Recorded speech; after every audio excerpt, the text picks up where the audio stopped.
Welcome, my friends. Welcome to my world. I'm your host, Kevin Rutherford.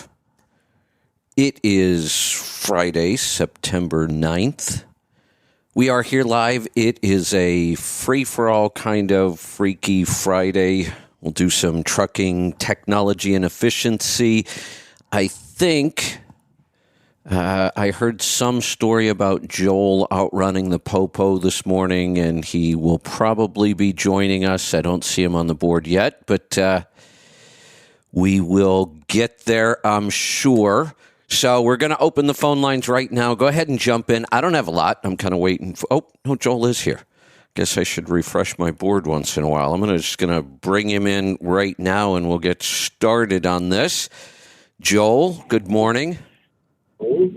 Howdy. Just dodging the long arm of the law this morning. Yeah, I was going to say, what are you working out that overdrive gear?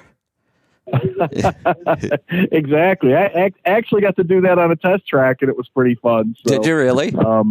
May possibly have an opportunity to get it out on the salt flats later this month. Oh, that'd be fun. Take all the restrictions off it and just see how fast the son of a bitch will go. So that would be really fun. I'm thinking we can get about 130 mile an hour out of it, but we'll see. You know, I'm not that far from Salt Lake City. That'd be worth a trip. Well,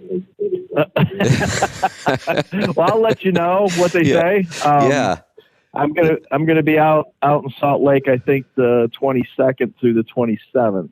Okay. And they're trying to put something together where that may be a possibility. So we'll see. Yeah, that'd be fun. That'd be really fun. Yeah, I think so. Yeah, good stuff. What else you got going on this week? I've been seeing all kinds of pictures of that purple truck. That's got to be exciting. Yeah, I spent the week down at New River Valley at Volvo's production facility. Got to hang out with a lot of the guys in the factory. It was kind of cool.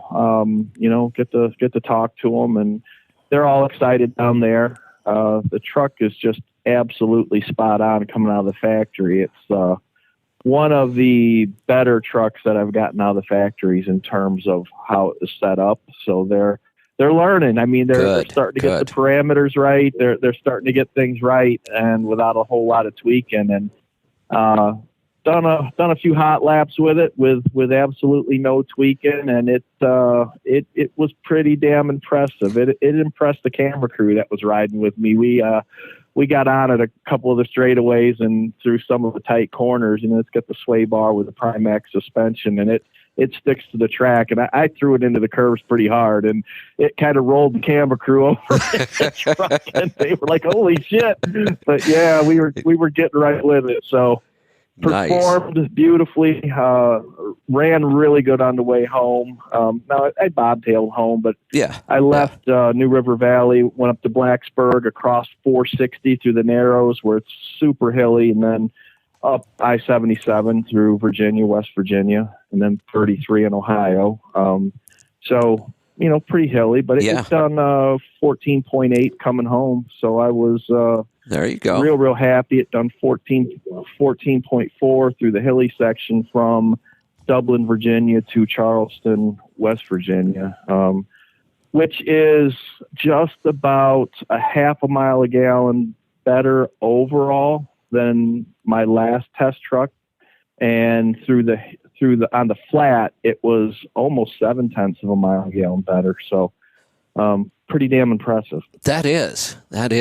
Some of the most fun I've had in a truck was at a test track. I went down to the proving grounds, Michelin's proving grounds in South Carolina, and got to spend a couple days there. That was a lot of fun. And you can go out and they put the outriggers on the truck and, all kinds. So you can do all kinds of crazy things, never worry about rolling over. And we did these high-speed lane changes. And basically we were comparing the handling difference between duals and singles. And I was pretty shocked. There was a noticeable difference, but you didn't really get to the difference until you pushed the tire past its limit. And I tried to explain to people, because I've been hearing complaints about this tire, that tire forever, and not just wide singles. I can remember OOIDA came out with a report once, and I swear to God, I think they were attacking me directly. They came out with some report that low rolling resistance tires were dangerous. I remember that right when they first came out. Yeah. And there were some challenges there, but I mean, there always is. So nothing that we couldn't work through. To say they're dangerous, come on. Really? You think that's what caused an accident was the tire itself? Come on. By the time tires are on the road and they've got a year or two, there's some really, really bad tires out there that have nothing to do with rolling resistance or anything else. I mean, most tires on the road today with a reasonably good driver are never going to be a problem. No, I agree. I absolutely agree. So you will be very, very happy to hear that I will be doing some work with Michelin. We're gonna revisit the whole wide base tire thing on a 6x2. Good. I think that we have the technology on the truck figured out in terms of torque management and the correct suspension for the 6x2 to really effectively use these to their fullest potential. And Michelin has done some things. And I've been pretty tough on Michelin on their wide base tires for several years now. You and I have talked about it several times. Yeah. I've been pretty damn. I'm surprised they even talk to me. Just say the truth. So I give them a lot of credit. I give them a lot of credit for stepping up. But they have an extremely interesting tire coming out. Their newest version of their wide base. And I don't remember the nomenclature because I've been away from Michelin for so long, but this is a very directional tire. And I believe that's important for wet traction to have an aggressively directional tire. And as it wears, it's pretty cool. I think it's a 3 or 4 groove tread design, but once you get past the halfway point, it opens up to a 7 groove design to help that traction after the halfway point. And I just thought to myself, that is just freaking awesome. So yeah, it is. I am actually really excited to try this again because, I got my ass kicked with them. We tried for 10 years to make them work and we could never do it. And so this is really exciting. And honestly, I can't really believe I'm hearing myself say I'm excited about a wide base tire. But right here, that's kind of funny. That looks really, really good. Yeah. But you know what? That's pretty excited to get them on the truck. It's part of doing what we do. You have to keep your mind open. You can't get so locked into some idea that you're not willing to look at it if it changes again. Like if it's still the same old thing and I've already been through all that, then I'm not going to change my mind. But things change. Things change, quite a bit sometimes. Right. And this is kind of the whole idea behind my Alpha Drivers testing and consulting. For a fleet to go out and take that chance, or really even an owner-operator before it's been evaluated in the real world, that can really kick your ass. Absolutely. I mean, it really can. So, I'm hoping to get these things on here, and I'm going to just throw it out for what it's worth. If it works, it works. If it doesn't, they're going to hear about That's it. Right. And I'm happy to have the opportunity. This stuff gets very, very expensive to test tires like this. It is not cheap. And so I'm happy that they're coming on board and going to partner with me to do some testing on these, and we'll see what happens. Yeah, I'll tell you, you said you were kind of surprised after you've beat them up over the years that they were still willing to work with you. That is how that company works. I have a tremendous amount of respect for them. Now, I worked with them for years. It's like every other big company. You go in, you build a relationship with people. I didn't build a relationship with Michelin. I built a relationship with this person. And then, like big corporations, those people move around a lot. And then the next thing you know, the program you've been working on, there's somebody new. They don't understand it. They're not interested. They're just trying to take, their new job position. And so there were struggles over the years. But the one thing I will say they were always really good about, I told them in the beginning, I said, look, I love your tires. I've been promoting them long before you were paying me to promote them. But if you tune into my show one day and you hear me recommending a Continental tire for somebody, don't call me complaining, because it's going to happen. I'm not going to recommend a Michelin every time just because it's a Michelin. There are tires out there, there are situations out there where you don't have the best tire. And you know it, and I know it, and my listeners are going to know that. They were fine with that. They never once had a problem with that. Sure. No, it like I said, I was really kind of raised an eyebrow when some of my contacts at Volvo called me and said, "Hey, they want to talk to you." I said, "Are you serious?" That's it. They said, "Yeah." It's like, all right. So I think that they're confident enough in their product that they seek out opportunities like that. Let's find somebody, and clearly you're not just some guy on Facebook saying I bought a Michelin tire and it was junk and they won't stand, but that's not the case. I mean, clearly they can see that you test things, you explained why it wasn't working. You didn't just say this is junk, it's never going to work. We really talked about why it doesn't work in a fleet situation nearly as well. And that's the whole point behind NACFE. That's why NACFE was formed, to be able to go out and help fleets learn what technologies can work and what can't, because you and I both know it's difficult and expensive to do this kind of testing. Yeah, absolutely. It is. Speaking of difficult, some of the things that, the hoops that I'm jumping through to be as transparent as possible. And of course, you know how this goes. So I laid out just my post coming home because I've had a lot of people just interested in asking. So in this post, I clearly said like 4 times that I'm just bobtailing home. Oh my gosh! Oh, you're trying to mislead people. Oh my God! So come on. Come on. I know. Let me jump in there. I wasn't even going to mention this because it seems like kind of maybe a weird anomaly. So, and the same thing about bobtailing. I'm never going to get on there and brag about the fuel economy I got bobtailing, but I might report it once in a while. It's just information. And to hear your number at 14 and it was slightly better than your last truck, one of the numbers that was surprising for me, that first signature truck that we built and had in the Louisville Truck Show, from Louisville to Denver, I actually got like 15.1 bobtailing. I was pretty shocked. I mean, that was a pretty incredible number. Now, that truck was barely breaking 9 in the real world pulling freight.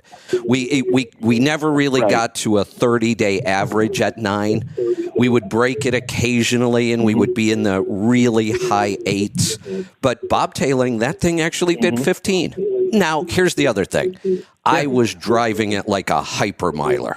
I'm coasting and, doing all kinds of crazy stuff just to see what kind of a number I could get. Right. Yeah, I mean, I've got so much interest on this truck and had so many people asking me for data since I got it on the road. So exactly. I just thought I'd be really clear and say, I'm bobtailing here. It doesn't really mean a whole lot other than I'm comparing it to my other ones that I drove home. Correct, on the same route, and it's a little better. So that's encouraging. But I mean, geez, Pete, people get their feelings hurt, and it's just it's crazy. But you deal with this other one just as much as I have over the years, and this one always made me crazy.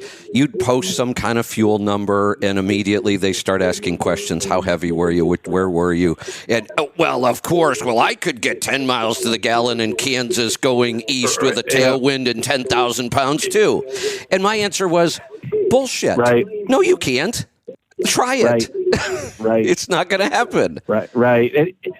Here's another shocker, I think, to people to learn this. So, Volvo's got a couple, they call them data scientists, and they go out and they just analyze, big bunches of data. So they were looking at grades throughout the country, and they broke the country down into geographical regions, and they were looking at the percent of time you were on a grade over a certain percentage. And I don't remember what the exact numbers were, but what everybody loves to say is, well, come out west and try that. you are on grade more often in the east than you are out Absolutely. west, believe it or not. Absolutely. Yes, and Yes. they're not as tall, but they have a frequency that more often on grade, and that shocks a lot of people to learn that you're on grade more often. And historically, when I go out west, I kick ass. I mean, whenever somebody says that, I just kind of giggle to myself, go, "Yep, I'll come right out there." Exactly. I've got no problem. There are long stretches out west where you barely have an incline anywhere. You can run for hours and hours and hours, never hit a hill. And when you hit some of those hills on the East Coast and, get into New Hampshire, West Virginia, some of those places, they're steep. Yeah. They're short and they're steep and they're Right, over and over and over. It's yes.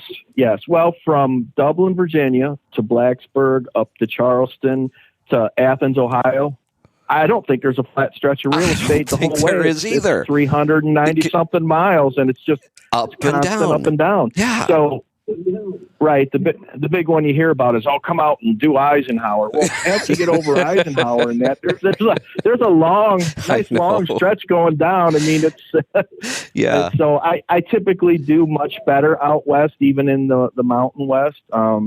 My fuel mileage has always been better, and I know there's a lot of people their head are exploding right now, but that's just the way it's been. Even heavy, I do well. So the load that I'm taking out to do some filming out in Salt Lake City, that will be, I think, 78,000 pounds, and I'll be picking that up in Greensboro and heading out. So I'll have a good heavy one right off the bat to run up to Salt Lake City. So we'll see what that does, but definitely excited to get this thing on the road. I think it's gonna turn some big numbers, and quite frankly, I have to. The Freightliner folks are putting up some fantastic numbers. Henry Albert's out there kicking butt. Clark Reed's really, really doing well. They've really got that DD15 on top of its game right now in that Gen 5 configuration, and so it's going to get fun. I know he's talking about doing another run on less with the original guys, where we broke 10 on that first run on less, and that would be really interesting to get Clark and Henry and me and all the guys back and put that together. I think that would get a lot of attention as well. Yeah, it would. And I know we talked about it before, but we also got to push to get Steve Crone at one of those new internationals and make him part of the whole thing. Yeah, they're dropping the ball over there at International, not picking him up. They should have done that a long time ago. Yeah. Had him in something, but and not just for Steve's sake, and it'd be a great thing for him, no doubt, but for everybody in general. So absolutely. You know what the actual potential of that truck truly is. You get a bunch of just average drivers and you put them in a great truck, you're going to see mediocre numbers and think, that truck really ain't that good. Right. So, right. I think it's important for them to get some talent over there and be able to really push that truck out to its limits and show the world what it can do. Because, on paper, that's going to be a damn good truck. There's just it sure seems no like way around it. It is going to be a damn good truck. And, as much as Steve loves us truck, I'm sure that new truck will just blow that thing right out of the water. Yeah. It's going to be very, very good. So, it'll be interesting. Yeah, it sure will be. What else we got going on? We got some calls coming in. I don't know if I have anything else this week other than I took some of my own advice. I tell people all the time, if you're going to be in trucking, you better find a good shop, build a relationship, give them as much of your business as you can, and it's worth it. So, I took up this new sport, wing foiling, and second day in, I already have a relationship with a repair shop.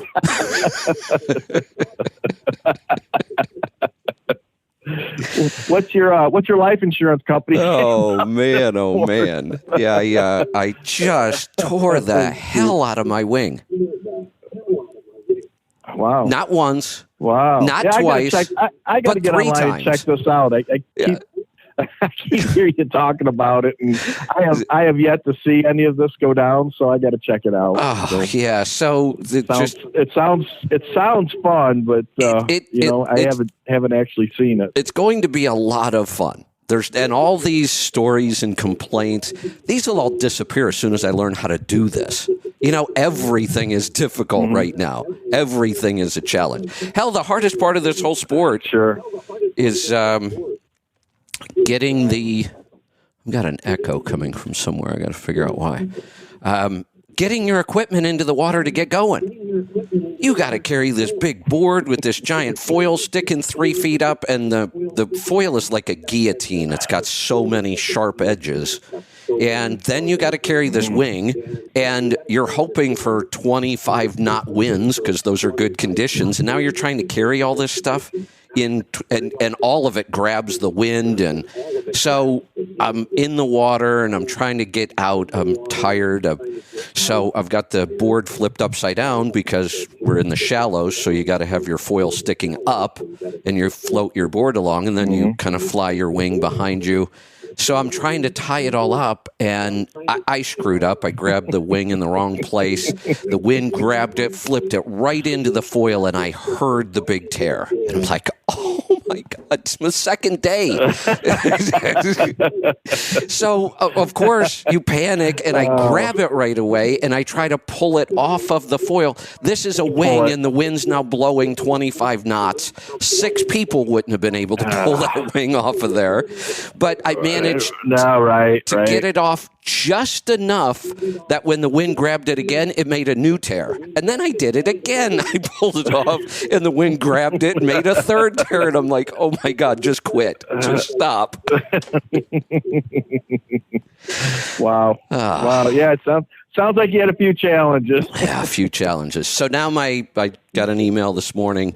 Awesome system. You stop in, they have lockers outside, you put your wing or your kite in the locker, you scan a form, and they send you an email when it's fixed. Obviously, you tear these wings and kites up a lot because we have repair shops all over, so I guess it's going to be a pretty common thing. But now it's fixed. The next 4 days, I'm probably going to become a certified weatherman here pretty soon.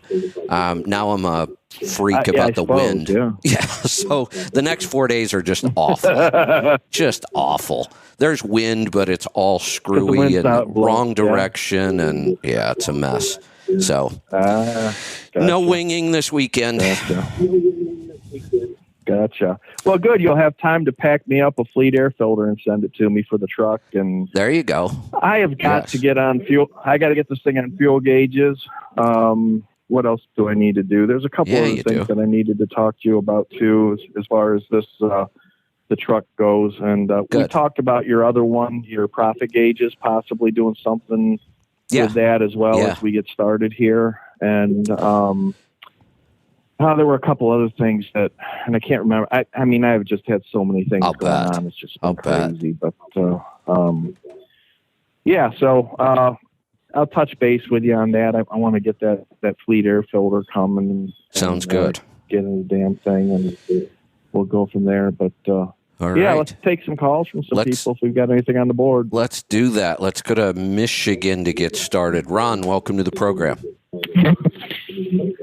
Hey, Kevin. Hey, I don't get a chance to listen to you as often as I used to. And I know recently I heard you mention that you were going to do a show on the COVID vaccine. And I'm looking to get some information on that. I've got an international trip that I'm planning in January, and they're trying to force me to get this thing, and I'd really like to get some more information on it. Wondering if there's an archived show somewhere in your library that I can reference to get some information on that. Not really. I haven't done one show on it, and I keep threatening that I'm going to. The reason I don't is because the information keeps piling up, and every time I get ready to do a show, something else comes out, and I'm like, well, wait a minute, I'm going to go research this. It's like never ending.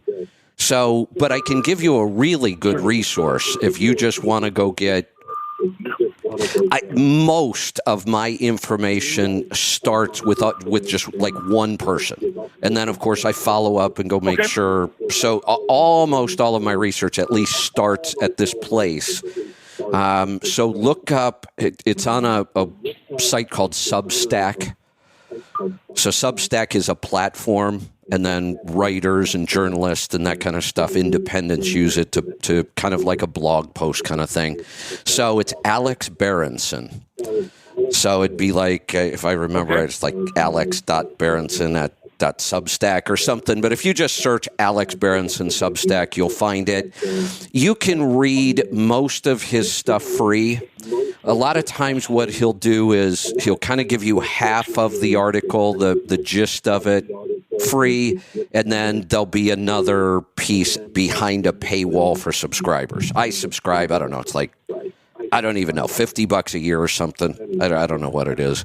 And you wouldn't need to subscribe. You can. He gives quite a bit of the information away free. So if you want to start there and do some research, here's the thing I can tell you. I'm just going to be completely honest about this. There is no way I would ever take that shot, ever. There's no way they would get me to do it. There is nothing they could hold over me that would convince me to take that shot. Yeah, and I'm kind of along the same lines, but I'm building in the Philippines right now, and really looking forward to getting moved over there. And they're still basing all their information on this archaic information, and it just sucks. I really like to get over there and spend some time this winter and start getting some things in motion. And unfortunately, they're pushing me to get this stupid thing. Yeah. Yeah, it's awful that we are forcing people to do this. Let people choose. If they want to get it. But man, oh man, the people that have been forced to choose this, it's just criminal. Really is. And again, the reason, like I say, I just came across some new data yesterday, some new reporting that right now, if you really dig into the statistics that are available, when somebody currently is vaccinated and boosted, they are now twice as likely to end up in the hospital with COVID. And nobody is talking about that. Yeah, no, I'm really, I had COVID. I almost died from it. It really walloped me. And I firmly believe in the effect of natural immunity. And I just have to believe that this spike protein has a detrimental effect on that. And I'm really against this. I mean, the evidence seems to be overwhelming. It isn't working at the very least. So there's just the first piece. Okay, so it's just not working. Well, if that was the worst of it, okay, give me the jab if you have to. If I have to do it to move to this country I want to move to, I guess I'll take it. That's not even the half of it. That's nothing. What I'm worried about, and we will not know this answer for a long time, there are lingering effects for a lot of people. That spike protein stays in the body. We're finding it in tissues. Their immune system is weakened over this. And we don't know how bad this might get. Will it eventually go away and stop causing problems, or will it start killing people in 5 years? We don't know the answer to that. Yeah. No, I appreciate your help. You said Substack. Substack. Alex Berenson is the guy you're looking for. Because Substack has, 10,000 journalists on there and bloggers. And so it's Alex Berenson. He's got hands down the best information on the vaccine anywhere. He's been reporting on it from day one. Okay, I wrote that down. I'll get on that this afternoon. There you go. Thanks for the call. Good luck. I know it sucks to have to make that decision. I wish I had better news for you. Let's go to Iowa. Don, welcome to the program. Hi, Kevin. Hi, Joel. How are you? Good. What's on your mind today? Well, just a short comment about the previous caller. There was a friend of mine died a couple days ago that they claimed it was a heart attack, and they went in. They weren't quite sure, and they found out that there was a blood clot in an artery. Oh boy! speaking of that, when I had my heart surgery, my surgeon, he just said, do not take that. Under any circumstances, he's like, don't do it. And because he had asked me, he goes, have you been vaccinated? And I said, no, and I really don't want to. Right. And he gave me the thumbs up, and he said, don't do it. And you know so what? I thought that was pretty cool. And it is. And as a doctor, he has to be careful saying that. Yeah, you could tell. Yeah. Right. Yep, absolutely. You had to be real careful with it. And doesn't that suck? We are supposed to trust our doctors. They want us to trust our doctors, but now we know we can't trust our doctors because they're being forced to say things or not say things. Right. Right. Well, there was 2 nights ago, Steve Summers on the overnight show had just toward the end of his show, he said he had a couple of things he didn't get completely into it, but they were finding more research that more and more people were coming down with blood clots. And he says, of course, with him being on YouTube and Facebook and that, he's been banned, or not, shouldn't say banned, he's been time out on Facebook for YouTube for quite a few times. But anyway, the research is coming back that it's coming back to the jab, but he can't, say that. He wants to stay on YouTube for the show. But anyway, he has some guy on there or going to be on there for that. So just kind of crazy shit, Yeah, it is. All for money. I think so. I know we've come up with all kinds of crazy conspiracy theories about population control, and they're going to turn us all into nanobots or something. I don't know, but the real simple answer to this might just be follow the money. Yeah, well, you can't follow the money because you don't get anywhere. But if you follow the money, because if you follow the science, you won't get anywhere. Yeah, exactly. Yeah. So anyway, hey Joel, I just got a text back a couple days ago from my dealer that we're dealing with for this new truck, and they shipped everything off to Volvo, or they're okay. And evidently they're having problems going from the 13.6 front axle to the 14.6 or whatever it is. So they got to get an okay by the engineers and that. Does that sound kind of common? It shouldn't be, but they should approve that. I mean, it shouldn't be a problem. I've never had to have an approval on it in the past, but maybe something's changed that I'm not aware of. But I'll see if I can double check. I know some folks up there that work in the approval department. I'll see if I can find out what's going on. Okay. All right. And this lift axle that we're putting on, is there going to be like pros and cons with tire wear, extra tire wear, and that on that lift axle? Am I going to run into a whole lot of problems that it's not going to be worth my time? No, you shouldn't, as long as we set parameters right and we get the heavy-duty adaptive loading package. So hopefully that's what they have asked for, was the heavy-duty adaptive loading package, and that should give you the 14.6 front suspension along with the Primax rear suspension. And Primax is important because it's non-torque reactive, which means when you're light or empty, we're not going to get any frame rise, and so we'll have variation in contact patch on the tire. So that's the number one important thing that we're looking at there. Number two, when we do iTorque, we have the option of adaptive torque, essentially, and it gives us like 5 major torque curves and about 30 subvariants that it automatically figures. So we've got very sophisticated torque management along with the non-torque reactive suspension, and that means we should get very good tire wear.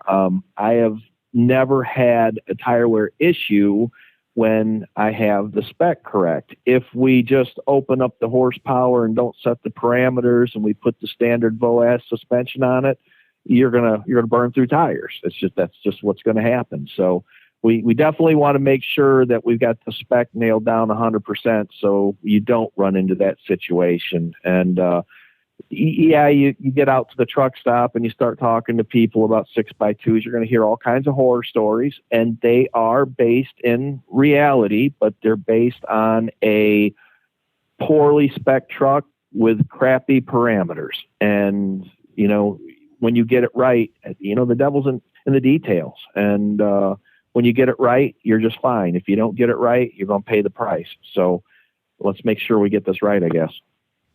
Okay. What would you suggest then from the factory for that tire for that lift axle? Just run the steer tire that they put on it? If they're putting a steer tire on it, yeah. I prefer a trailer tire because they're typically lower rolling resistance. They weigh a little bit less. And if they put steer tires on it, generally you can make a trade and come up with some extra cash at a tire dealer if you don't have other trucks to put the steer tires on. Typically, I just end up giving them to my brother, and you know, he'll put them on in his fleet. But a trailer tire is what's preferred. But you can live with a steer tire if you don't have any other place to put it, or you don't want to go through the hassle of taking them off. It'll work just fine. Okay. Now, are you guys having good luck with Bridgestone? I've always had good luck with Michelin's, but for some reason they put Bridgestones on this. Well, Bridgestones are easier to come by nowadays than what the Michelin's are. Okay. My brother is running Bridgestones in the fleet at the moment. They have been pretty impressive in terms of tire life. I am not thrilled with the fuel efficiency on them, but I'm nitpicking at this point. You know me, if I'm not at 13 or 14, I'm not happy. But for the majority of people, I think they're just fine. The one thing about the Bridgestone steer tires, and I've always thought this, and this is a personal opinion, I do not like the way they handle. I never have liked the way Bridgestone steer tires handle. And it almost doesn't matter what model it is. And I know that sounds weird because they're wildly different tread patterns and compounding on them. But to me, there's something that Bridgestone is doing in the steer tires that they just feel kind of soft up front. And maybe it's the belt, the way the belts are run through the casing. You know, I don't know. They're just a little bit soft for me. Other people just absolutely love them. So I wouldn't be afraid of them. Okay. Now, with you running, they're going to do some testing on those wide singles. If this truck's going to be 9 months to 16 months out, is that a spec that I can change after, if you decide that, hey, this wide singles are going to be the thing to work? Is that something that we'd be able to change at a later date, or is it something after the fact? You should be able to. When you haven't sent me an actual build sheet on that truck yet, have you? No. I'm still waiting for them to send it to me from Volvo. Okay. As soon as you have a build sheet, send it to me. I'll go over it. And we'll make sure that they've got the dual track axles and they've got the 12.7 millimeter housing on the back, and we've got all the correct running gear that'll give you the option to swap that out. Normally they give you so many days before the build date to swap things. You want to double check with your dealer what the cutoff date is. I don't know. For some reason, I look at this Michelin tire and I'm thinking this thing is just going to be the shit. I mean, it's such a good. It's just such a good idea on this wear pattern. It really is. I was really big into the Yokohama because they were aggressively directional, and that works great in the wet, and that's what. One of the issues that a 6x2 would have when it got wet, if you didn't have a very aggressively directional tire, you would get some traction issues. And Yokohama kind of solved it with that, but they didn't have this, tire that as it gets to the halfway point, we get extra grooves. And to me, that's just absolutely brilliant. The guy that thought of that needs a medal or something, because that, I don't know, it just seems like a great idea. Now, hopefully it doesn't blow up in my face, but, yeah, I'm thinking there's a good possibility that that may be the way to go. So just check with your dealer, see when the cutoff date is. We'll look at the spec, make sure you've got the right running gear that we can do either or. And then if it turns out that these things are the greatest thing since sliced bread, you can just call them and tell them to swap it over. Okay. All right. Now the transmission, they went to the 13 because the 14 wasn't available. If this is, like I said, if this is going to be out any certain time, would there be a chance of them getting more 14 speeds in? If it becomes available, you should be able to make that change as well. So that one, regardless of how we're configured in the driveline, you should be able to make the swap to the 14. So keep your fingers crossed that it does become available. I'm just a fan of that very deep reduction for sliding tandems and that type of stuff. Is it absolutely necessary? No, the 13 will work just fine. My brother specs them into fleet, and he has a lot of success with them. The 14, it's kind of an owner-operator thing. It's I don't know. So it's a testosterone thing too. I've got a 14, you got a 13 with me kind of thing. But I mean, it is what it is. So, but it does bring some value with that very deep reduction. It's always nice to be able to slide tandems without looking like a rookie, bouncing the truck all over the place and struggling with it and dumping your clutch out on the ground. So, okay. If it does become available, I think it is absolutely worth the money on the upgrade. Okay. Did they put an air dog on yours at the factory, or was that after? No, nothing at the factory yet. They haven't done any internal testing. They just don't have the engineering staff to get it in, and it's very expensive to do EPA level testing. And so, with all the electric trucks stuff going on, getting budgeting and getting manpower to do that type of test internally just hasn't happened yet. So I'm having one installed after the fact, and I'm going to continue to do testing to the level that I can afford to do it. I've been working really close with the AirDog people, and they're pretty good for a small company wanting to do the right thing. They're going to the third-party test facilities like West Virginia State University, Ohio State. They're going to Mesilla Valley. And so it's just not their internal testing. They are reaching out to independent third parties and getting verification on stuff that we think that we see. We want that peer reviewed. So we're very confident when we say it reduces NOx, it and, reduces particulate, it improves fuel efficiency. I'm real confident because of, their willingness to spend some money. That stuff's not cheap either. And they're willing to spend some money to do that type of stuff. So, pretty cool stuff. Okay. Well, appreciate it. Well, that's all I got, Kevin. You guys have a great day. We'll chat with you later. That's all I need. Thanks for the call. Hey, Joel, we've got some other calls, but a couple things I wanted to go over here. I saw an interesting, some data from ATBS. They have the best data owner-operators around. They handle usually around 15,000 owner-operators a year. They have all their accounting numbers, so really good source of data. So what they did was they took this year through June, so the data ends in June of this year, and it goes back to June of last year. So it's a 12-month period, but not a calendar year. So think about last year in June, we were already talking about issues with rates.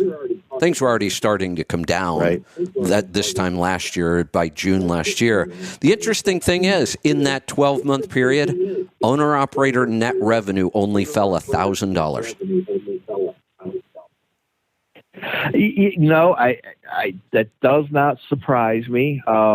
We've heard a lot of people bitching and complaining about the rates dropping off and falling off. And now we don't play much in the spot market, a little bit. And I know some people that are in the spot market. You have to work a little bit harder, but there are still some really decent rates out there. There's money, definitely money to be made. It's just not as easy. It was actually on less miles. Miles went down during that period. But net revenue only dropped off $1,000. Yeah, net revenue dropped off $1,000. My God, you would have thought it dropped off $10,000 the way they're complaining and going out of business. Exactly what I was going to say. Yeah, yep, absolutely. Yeah. So, lots of opportunities still out there. Absolutely, and there will continue to be. Yeah, there will. There's going to be new opportunities soon. All kinds of crazy opportunities with cheap trucks are going to be around, and freight's going to, change and shift. And yeah, this is the time to start paying attention. The other thing, and I'm just fascinated by this, I'm not going to spend a lot of time on it today, but have you been following the saga over at FedEx with that contractor? I've been seeing bits and pieces of it. I don't know all the details, but yeah, since you mentioned it last time, I'll see it, in an article here or there, and I'll read it just because you mentioned something about it. Pretty interesting stuff. It's getting a little crazy. Here's the thing. Turns out I had no idea how extensive this guy's network was. Now, he's doing a lot of the same things I got started doing.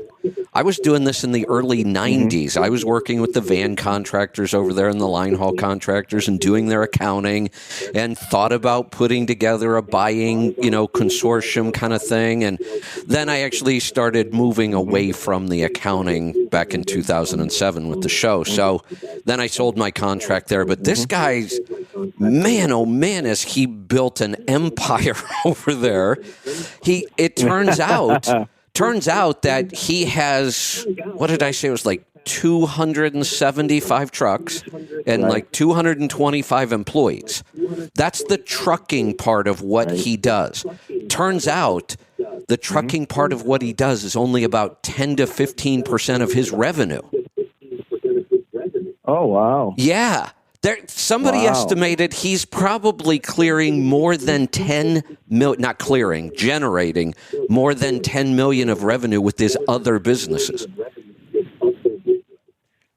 Well, that kind of explains the question that you asked of, how do you manage that mess of trucks all over the place? And that's only a quarter of your business. That explains things. Exactly. Yeah. It turns out he brokers like 2,000 routes a year.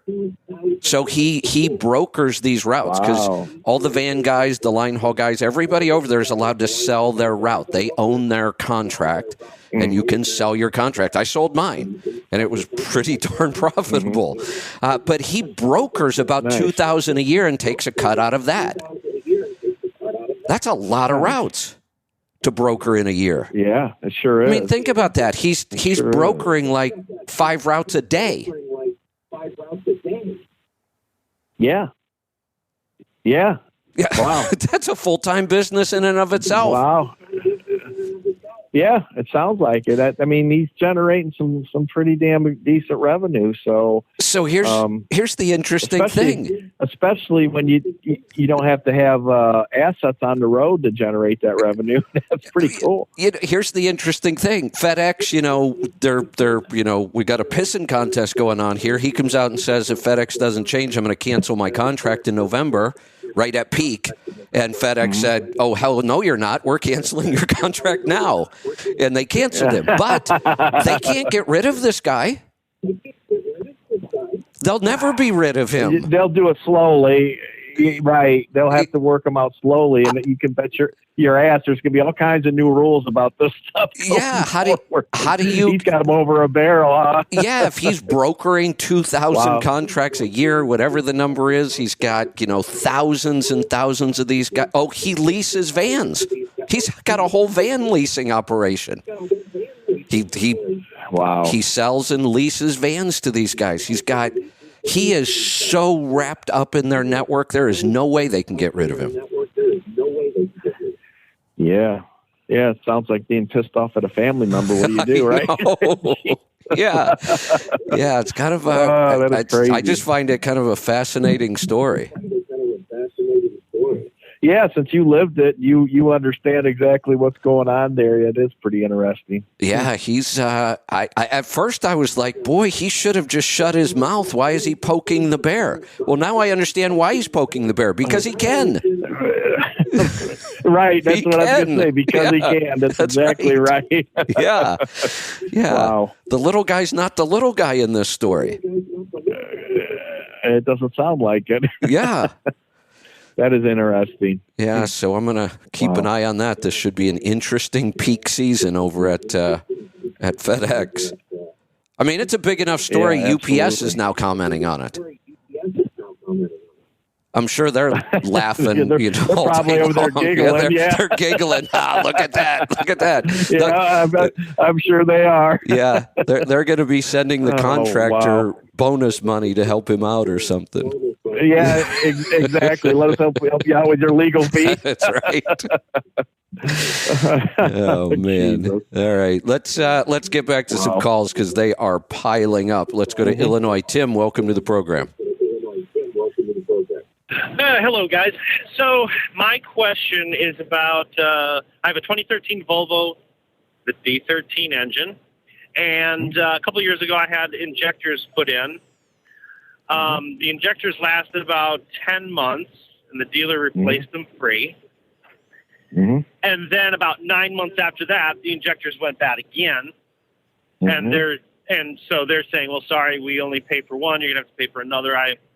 I was having a fit about it because, should these things only last 9 months? So finally they said, okay, we're gonna go ahead and we'll do this for free for you. And okay.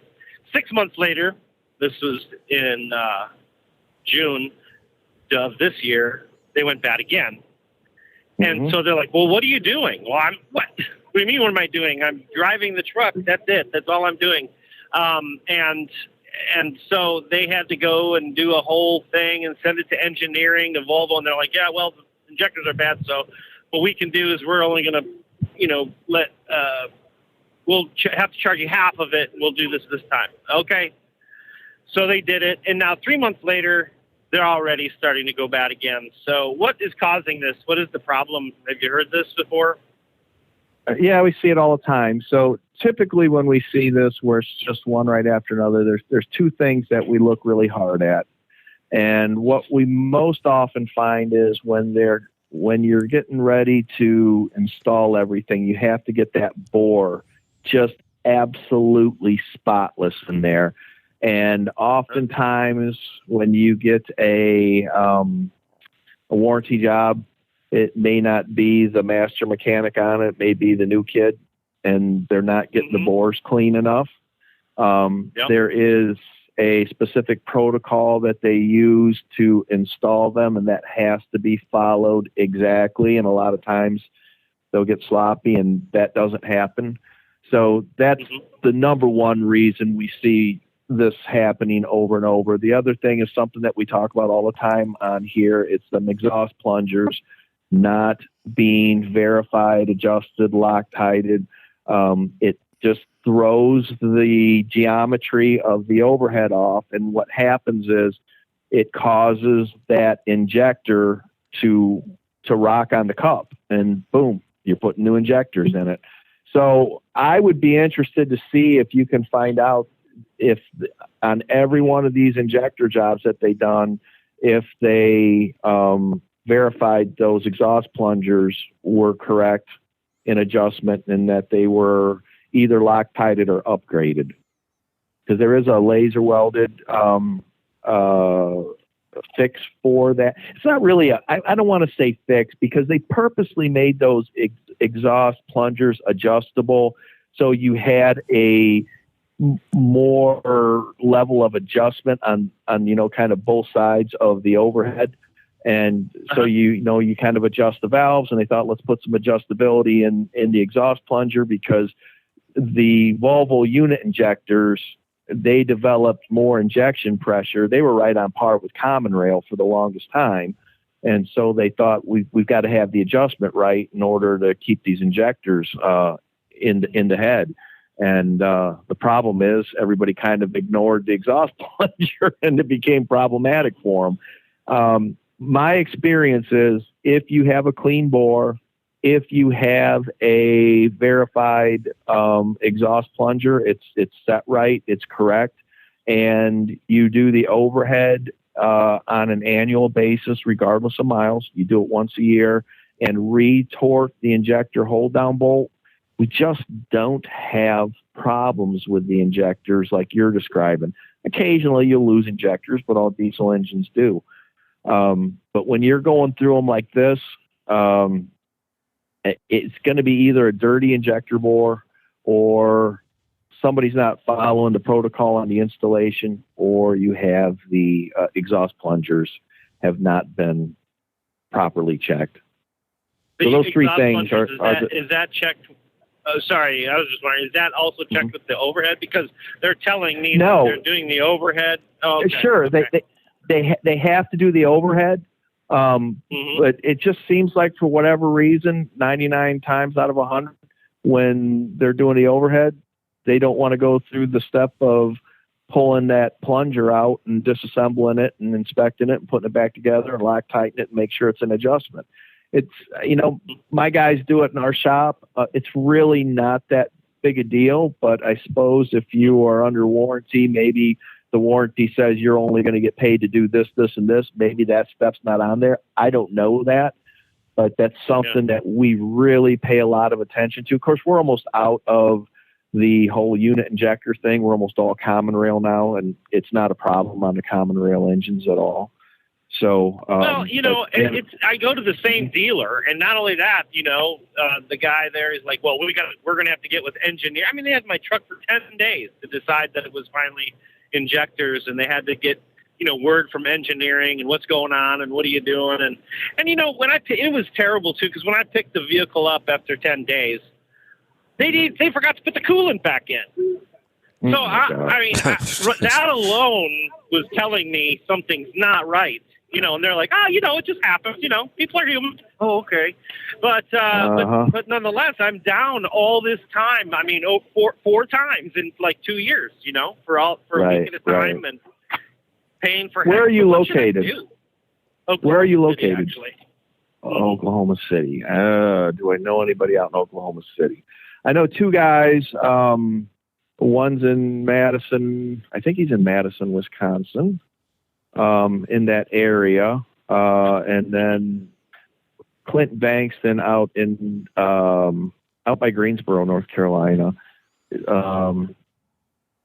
He does, both those guys do a very, very good job. I think it's Diesel Brothers up in the Madison area. Patrick Philman is his name. If you're on Facebook, look up Patrick Philman or Clint Bankston. Either one of those guys, they will set you straight. I would love to be able to tell you, come on down to Ploger Transportation and let those guys take care of it. But my sister-in-law, she just ain't having any of it. She's like, we can't do outside work yet. And I'm like, okay. So, I mean, I would love to tell you and put my guys on that and take care of it for you, but just ain't going to happen. Joel, there's opportunity everywhere. There's a whole new business model there. Yes. Yes, I know this. I've been rolling that around in my head too. I've got so much stuff going on at the moment I can't keep up. But I forgot. So the dealer told me. The dealer also told me. He said, "Well, you're probably going to have a new head put on. That's probably what it is." Well, wait a minute. I don't know if why. He's telling you probably, he should be. Well, they should be able to look down there where the cup's set and see if it's all, pitted or corroded up. If it is, you need a new head. Yeah, it shouldn't be probably about that. It shouldn't be probably. You either do or you don't. Right. That would scare me. I think. Yeah. No coolant in the truck and probably need a new head. I would be looking for a different shop. You're right. It's just that I had it done and paid $6,000-7,000 the first time, and then you go back for the warranty and you go back and they're probably wrecking my truck. So I don't know, but. Okay, so probably just go somewhere else then, I guess, huh? Have somebody. Yeah, and I'll look around to see if I know anybody out in that area that may be able to help you out. But if you do get into Wisconsin area or into North Carolina, either one of those two guys are just outstanding.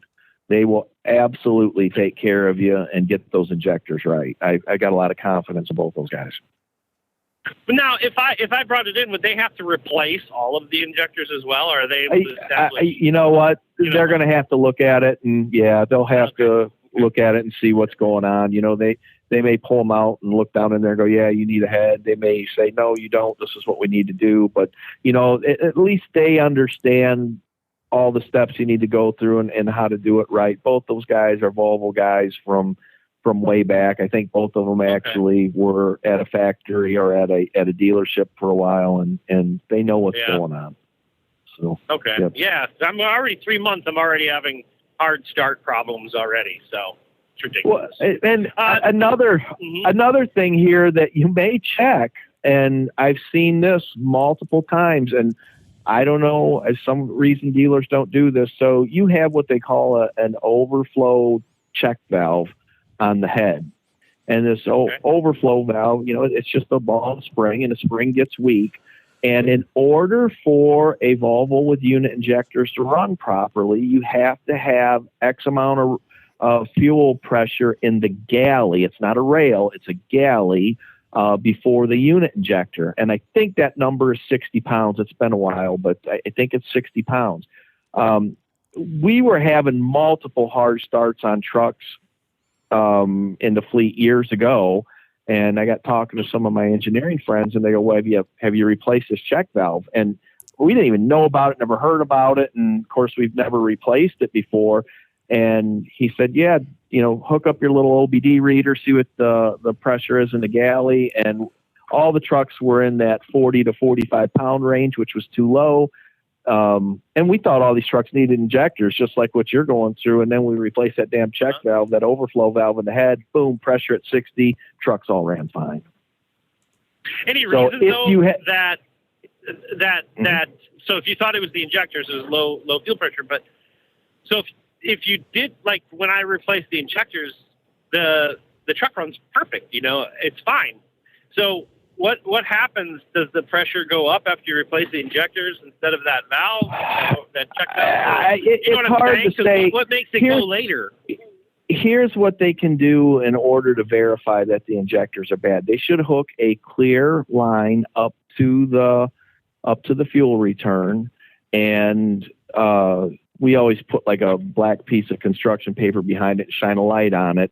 And you look for little air bubbles flowing through that clear line that goes back to the tank. Some places say you can have champagne bubbles in it, but you don't want big bubbles. Personally, I don't like to see any bubbles, period. So they should be doing that. They should be able to tell you, yeah, you had air in the return. And then that's the sign that that's absolutely injectors, and it is not the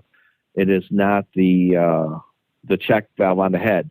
This being said, if you've never had that replaced, if it's never been done, replace it. Especially on that older truck, you should replace those every year. That spring gets weak, the little ball gets scarred, and you never have optimal pressure in the galley. So, and it's cheap, it's not expensive. Replace that check valve on the head. I would go out and do that, just because if you've got that older truck and if you're not sure it's been replaced, and let me know what it does to your starting situation. See if that cures your hard start. Okay. All right. Well, hey, thank you. Oh, what was the name of the company again in Madison? You thought Diesel? Is it Diesel Brothers? Is that what you said? Uh-oh. Joel? Are you there? Did we lose him? Joel? Hey, Tim, are you still hearing me? Uh-oh. I can hear you. Okay, so yes. we lost Joel. He's still there on the board. The call hasn't dropped yet. We're just not hearing him. Well, we used too much of his voice today. Something happened. Angie, can you check on Joel? See if he fell off a bridge or something? All right, Tim, I'm going to cut you loose. We got to we just lost Joel's call, so he must have been in a bad area. We'll try to get him back. In the meantime, I will go talk to Jeremy in Arizona. Jeremy, welcome. Hi, how you doing? Good. Man, that's deep maintenance. That's a lot to remember. I mean, I don't mean not to talk about trucks, because we're in a rider and we're not going to get any maintenance as far as overhead or Right. I could ask. I guess I could ask. I hear you guys talk about overhead. Every 100,000 if you own your truck, or for now, what exactly is an overhead? What are they checking for or measuring? Yeah, for the most part, we're adjusting the valves, intake and exhaust valves. We're adjusting them so that they're opening, closing at the right time, and everything's happening properly. So over the years, we've gone back and forth. We used to just say, do an overhead every year, or roughly 100,000 miles or so. Then some of the engine manufacturers on a lot of the new engines came out and said, oh, it's not necessary anymore. They don't really get out of adjustment all that often. And we started saying, well, maybe you don't need to do it till you see issues like maybe your fuel economy drops. We're back to, on almost all the engines, you should just be doing an overhead every year. It does seem to still be a pretty critical part of these engines, and you're just better off getting in there and getting it done. Yeah, okay. And as far as all that, what he was just talking about, that exhaust plunger issue is a very specific Volvo issue on a very specific series of engines that they really don't build anymore. I see. But there's even a lot of valve thing he's talking about. Yeah, there's a lot of engines out there that were built that way. That is an issue. So if you have one of those engines, you should know about it because it's a pretty important issue. But it's no longer an issue going forward. Okay, just got to find a good shop though that people don't. That's it, right? Say they did something. Yeah. Okay. Yeah. Hey, I was able to get my phone. We were. Uh-oh. Jeremy, now I'm losing you. You there?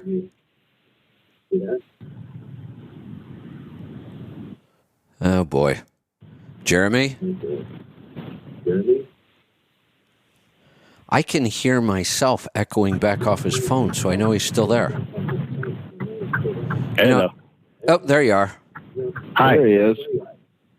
And, sorry. I was able to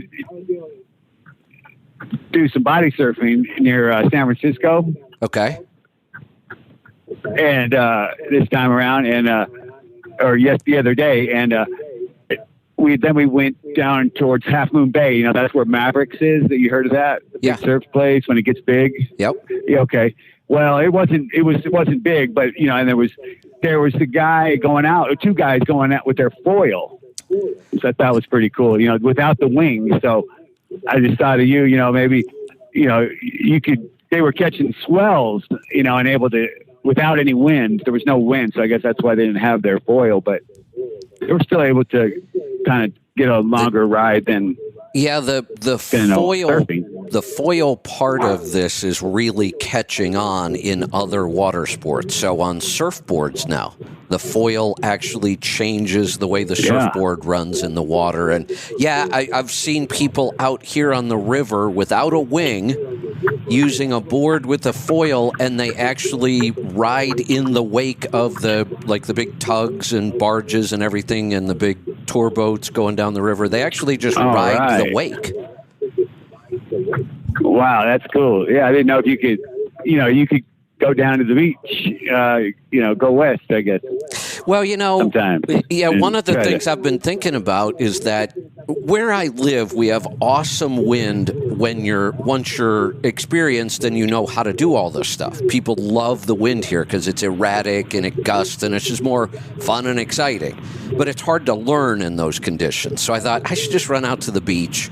The beach is easier to learn. It's a nice constant. It's easy to get in the water because it's nice, gradual and sandy. But I got thinking, and I don't know why this is. I'm going to go look it up later today. We've been out to the Oregon coast dozens and dozens of times. I've never seen anybody doing any of this out on the Oregon coast, but I don't know why not. Yeah, maybe it's rocky.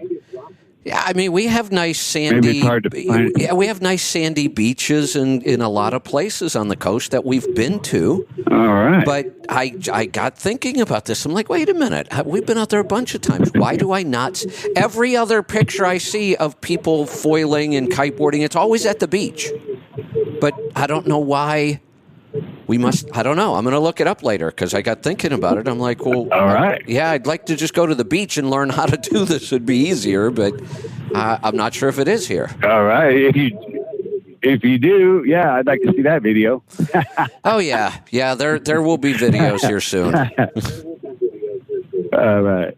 That's awesome. Yeah, I want to get at least just a little better, so on the video I don't look like a total geek, which is kind of what it looks like right now. I'm getting tangled up in things, and the wings smacking me in the head, and I want to get a little better before we put the videos up. So Joel, we got you back now?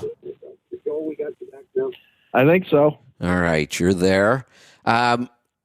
Since we were talking about kind of known engine issues, there's a... Joel, are you there? Oh, did we lose him again? What's going on? I am here. There you are. All righty. God, I don't know what's going on. Since we're talking about known issues with engines, Cummins has another one. Speaking of that, I we were talking about this earlier. I'm pretty confident that Cummins is never going to call me up to talk about, working with them and promoting their engines because I haven't been much of a fan over the years. So they've got an issue now with the ECM leading to stalling and increasing the risk of a crash.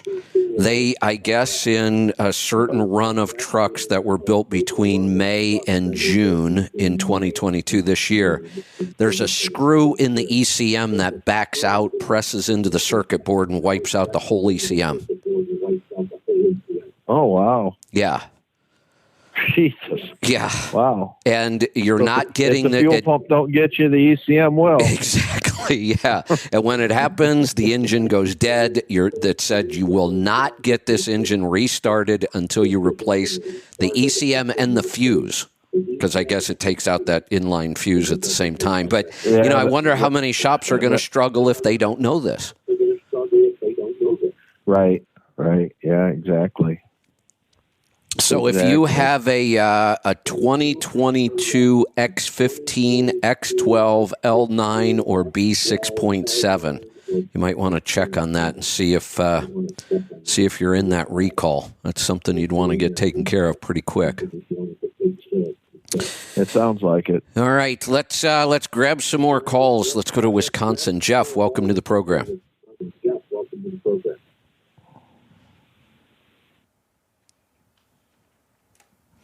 Jeff, are you there?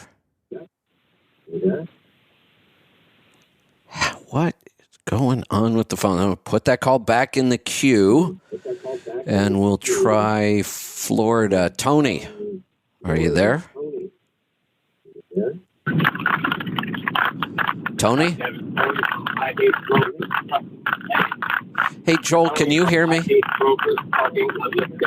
Yeah, I can hear you. Okay, because I'm wondering if the callers just aren't hearing me. I'm hearing there. There's somebody on this line.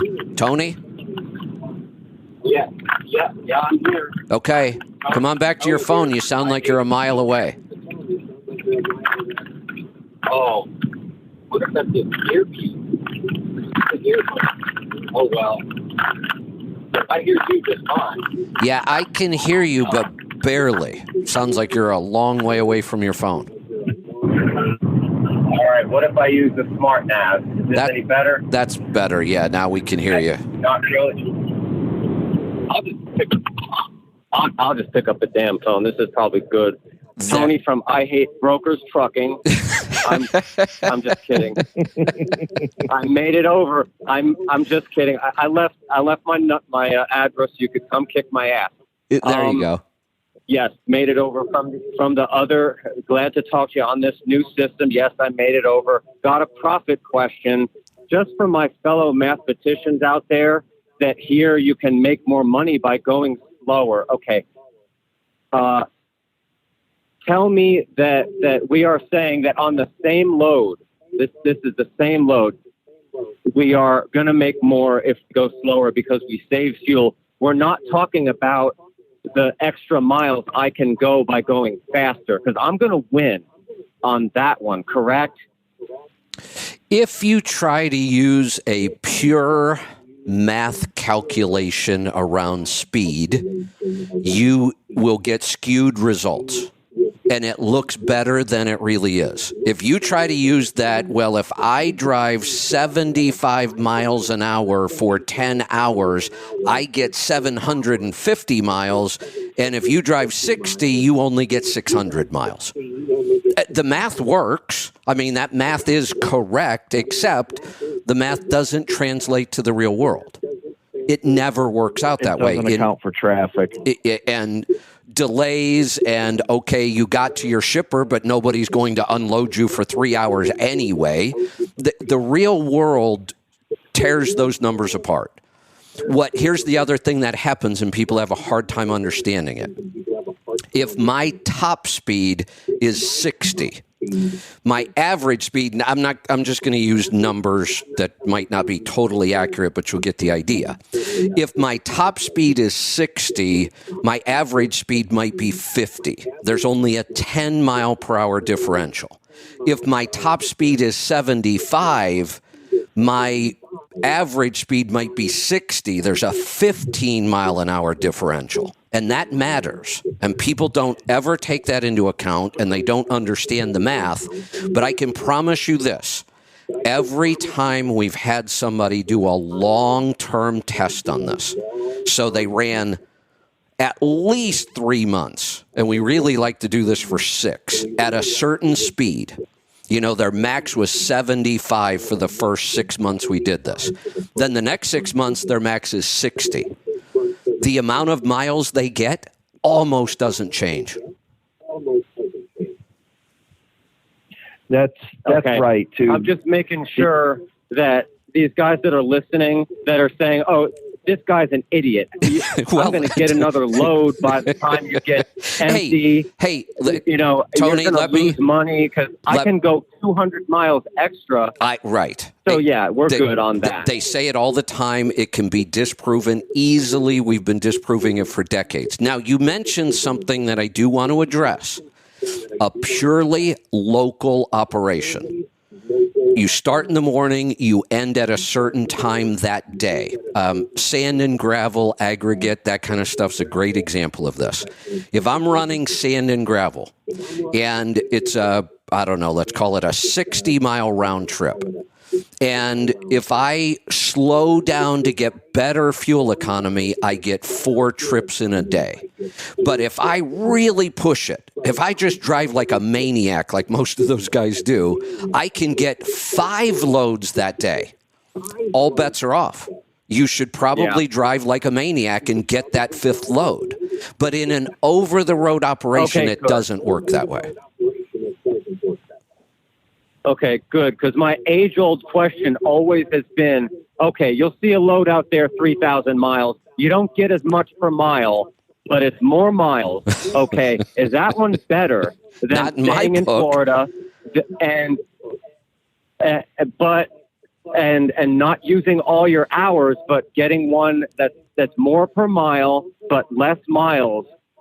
Okay, so you take the one that's more profit per mile, and you won't come out with more just because you'll gross more? Correct. So let's just take the big picture about business. If I'm in business, any business, would I rather do a bunch of high volume, low profit work, or would I much rather do a bunch of high profit, low volume work? I know which one I'd rather do. Give me the high profit margin every time, even if there's less work. I think it may work out better the other way for some reason that I'm missing due to downtime or something. Yeah, well, here's the thing. I don't want to be the Walmart of trucking. I want to be the Apple of trucking. You see the difference? Okay. Walmart works on volume, pure volume, tiny, tiny little margins, and we have got to crank out product day after day after day. Apple, on the other hand, doesn't sell nearly as many items as Walmart does, but boy, do they have a nice profit margin on everything they sell. Yeah, you're right. It makes sense, but somehow it just isn't seeming to work out. And I got to look at it further. Well, and you're right. We're talking in generalities and big picture here, and there are other variables that can confuse this, and there are some operations where this won't hold true. We're making kind of generalized blanket statements because this would hold true most of the time. And this is why we push knowing your numbers so much. If somebody ever called me and challenged me and said, you're just wrong about that speed thing and I can prove it, and they actually showed me their numbers, but nobody ever does. Everybody who thinks that they're doing better by going faster, they can't prove it because they don't have their numbers. Right. And I'm so glad we have Joel back. You can cut me loose if you want to, but I got to ask him to spec me out that truck because I would sell this 579 Pete right now if I could get my hands on one of these Floger transportation specs. I've still got it, though. So That's right. Yeah, I might even take one before my Tesla. I really would. There you go. That's right. I had thought about this. I would love to run an iTorque truck and a Tesla side by side Wouldn't that and do be a awesome? real world comparison. I know. I would I know. absolutely love to do that. I Yep. know. I saw one getting transported in Iowa the other day. We'll do it. I don't know if it was a Tesla or a Nikola. We'll do it. I'd be down. Yeah, I've thought the I would same thing. absolutely be game for that. I mean, I've sat around considering buying trucks again so I can do that comparison myself. Yeah, I might need a few bucks to go through with it, though. I might need some help on that purchase. Especially on the Tesla side, those things aren't cheap. Well, I wonder what's happened to the price on those, because originally when they first announced, it wasn't that bad. I think their lower range model originally was like 150, and their high range model was 180. What I'm seeing in the marketplace right now. And this isn't Tesla specifically because I haven't been able to find out anything on them, but just in general, with all the legitimate people that are out there making them, it looks to me that an electric truck is $75,000 to $100,000 more than what a diesel truck is. See, those numbers are never going to work then. They're just not. No. And here's the other thing. So, for some reason, everybody, and I think everybody knows, I love this electric stuff. I'm excited about it, but for all different reasons than everybody else. Everybody else that's pushing this, especially the government, when you listen to them talk, they talk as though electricity is free. Right. Nobody's ever comparing the cost of electricity to the cost of the diesel fuel. And there's a very, very good chance that the cost of electricity is going to go through the roof because of all of these electric vehicles. Well, a prime example of this is over in the UK. There is a rail line operator over there, and they've had electric trains running over there for quite a while now. And because of the influx of all this, green technology and electric cars, electric prices, and of course with the natural gas being limited from Russia, electric prices have gone through the roof, and they actually got special permission to break out the diesel locomotives because they run cheaper. Well, and so it was going to put them out of business to continue to run the electric. The cost of electricity is going to go Kevin, up every time they put another electric vehicle on the road. That's more demand, so the price will go up. But the other big factor, don't we have what is the federal fuel tax rate? Is it 30 some cents? I never remember the federal because we hardly ever talk about it. It may be even more than that. So let's just say it's 30 some. It's high. Yeah, you've got states, California, Pennsylvania, that are in the 70 cent a gallon. You're talking about $1 a gallon in taxes that pretty soon they're going to start levying that on electricity to charge vehicles. Right, they have to. They have to, right. So you start looking at that and you're like, Holy shit. No, the cost of electricity for a vehicle on the road is about to get really expensive. Right. There's no doubt. Yeah. Kevin, do you talk about that company, Nikola, at all? Because from what I hear, I don't know if I'm still on, but Yeah, I you're hear on. that they already have electric trucks out. Like, I think they are passing Tesla as far as trucks. They might be. I've talked about. It's interesting that you brought up Nikola. There was an article this morning, and I was going to talk about it, and I set it aside and decided not to. When Nikola first came out, I still have the blog post I wrote. When they first came out and I saw their website, I ripped it apart. I said, this is the most ridiculous set of claims about trucks I have ever seen in my life. Here was their claim. Their claim, and I may get my numbers off a little bit because it's been a couple years since I wrote this, but you'll get the idea. Their claim was that their truck was so light that all the additional payload you were going to be able to carry was going to generate $5,000 a month extra revenue, extra. Because their truck was so light and you'd be able to put on more payload. Well, first off, I didn't even go look at the weight of their truck. My thought was, where are they getting their freight? Because I don't know a freight anywhere that pays that much extra that I'm going to be able to make so much more money because their truck is so light that it was just a ridiculous claim. Yeah. But then I went and looked. Their truck weighs 21,000 pounds. They were trying to claim. Heavy. I mean, that's really heavy. That's really heavy. They were trying to claim that the average Class 8 truck on the road was like 24,000 pounds. That's bullshit. That's not even close.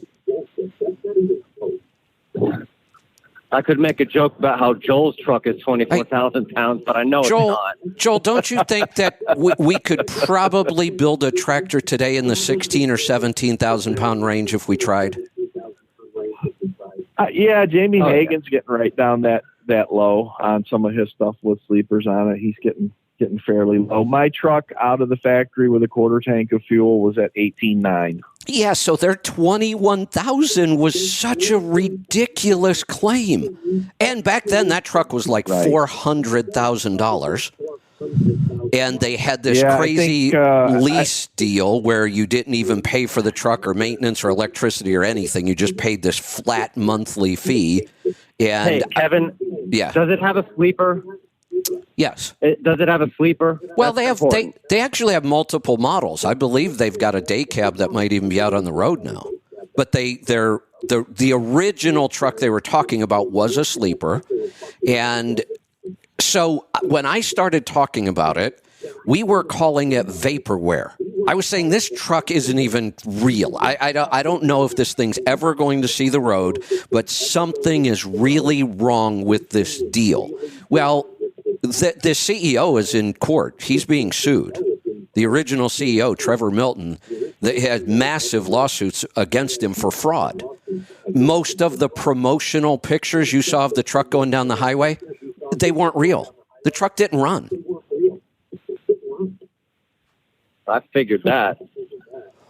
Yeah, right. so I was gonna say I would get one, but I guess not. Yeah, we called it vaporware, and then a bunch of big trucking companies came out and they were backing it, saying, "Oh no, we ordered 500 of them. U.S. Express was all over it." And I'm like, I don't even think this thing's real. Turns out, I guess it is real, but boy, they were lying about a lot of stuff back then. Yeah, and the trucks changed considerably from what they originally rolled out. Now it's full electric, and before it was hydrogen electric, and they were going to do all this great stuff with hydrogen, and now it's just straight electric and fairly boilerplate technology for what the OEM's doing. Right. And the truck is still, I've seen it at dealers. They've got a bunch of them out at dealerships now. They're like $360,000. I mean, it's just nuts for what you get. Yep. And without the government tax credits and stuff, how do you even begin to make any of this stuff work? And I'm not sure the government tax credit's going to charge your cars here's the way I see it. The government's giving $40,000 if you buy an electric truck. Then the electric truck's going to fail, and they wasted our money. Yeah, there's a good chance of that happening. Yeah. That's for sure. That is for sure. Because the more efficient diesel gets, the harder and harder it is for them. They're still basing their competitive analysis based on 6.5 miles a gallon.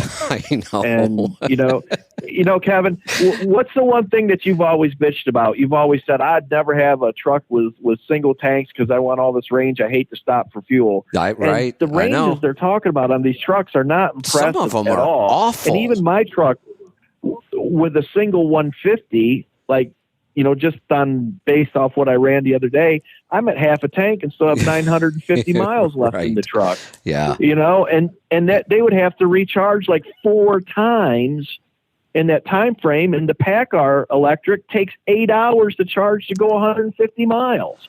Yeah. I have said forever that, and I don't know, other industries are probably just like this. I don't know. But I have said forever, the trucking industry has a horrible track record of trying to push technology before it's ready. And then we get turned off on it. And it takes decades to get people excited about it again. We have so many examples of screwing this up. And this is going to be the worst one ever. Here's the other thing to think about. As California pushes 35% of the cars in California being sold in 4 years are going to have to be electric. That's insane. But as they push this and electricity gets more expensive because of demand, guess what other fuel gets cheaper? Right. Gas and diesel. Diesel fuel and gasoline get cheaper. Because less people are using them. Yeah. Yep. I agree. They've got themselves a problem here. They're going to put themselves in a box with all this electric stuff all by themselves. We're not even going to have to do anything. They're going to do it all for themselves by pushing these mandates, and then they're going to go, "Oh, what the hell just happened?" But yeah, they're going to hang themselves here. Just let them go. Yep. Let them hang themselves. Absolutely. Well, since I can't do that, you guys want to fix the truck problem? I'm done. Oh, you broke up a little bit there. What'd you say? Oh, well, since I can't get that either, you want to fix the truck problem? We can try. My truck gas, it's a 15 PACCAR, a 2015 PACCAR 13. Oh, if you're pulling a hill I'm sorry. and really working the truck. I changed my mind. We don't answer questions about PACCARs here. All right, that's fair. just kidding. Go ahead. We'll try. You know what? No, that's fine, because I'll say it did go away on 3 months on the catalyst. It went away a little bit. It did.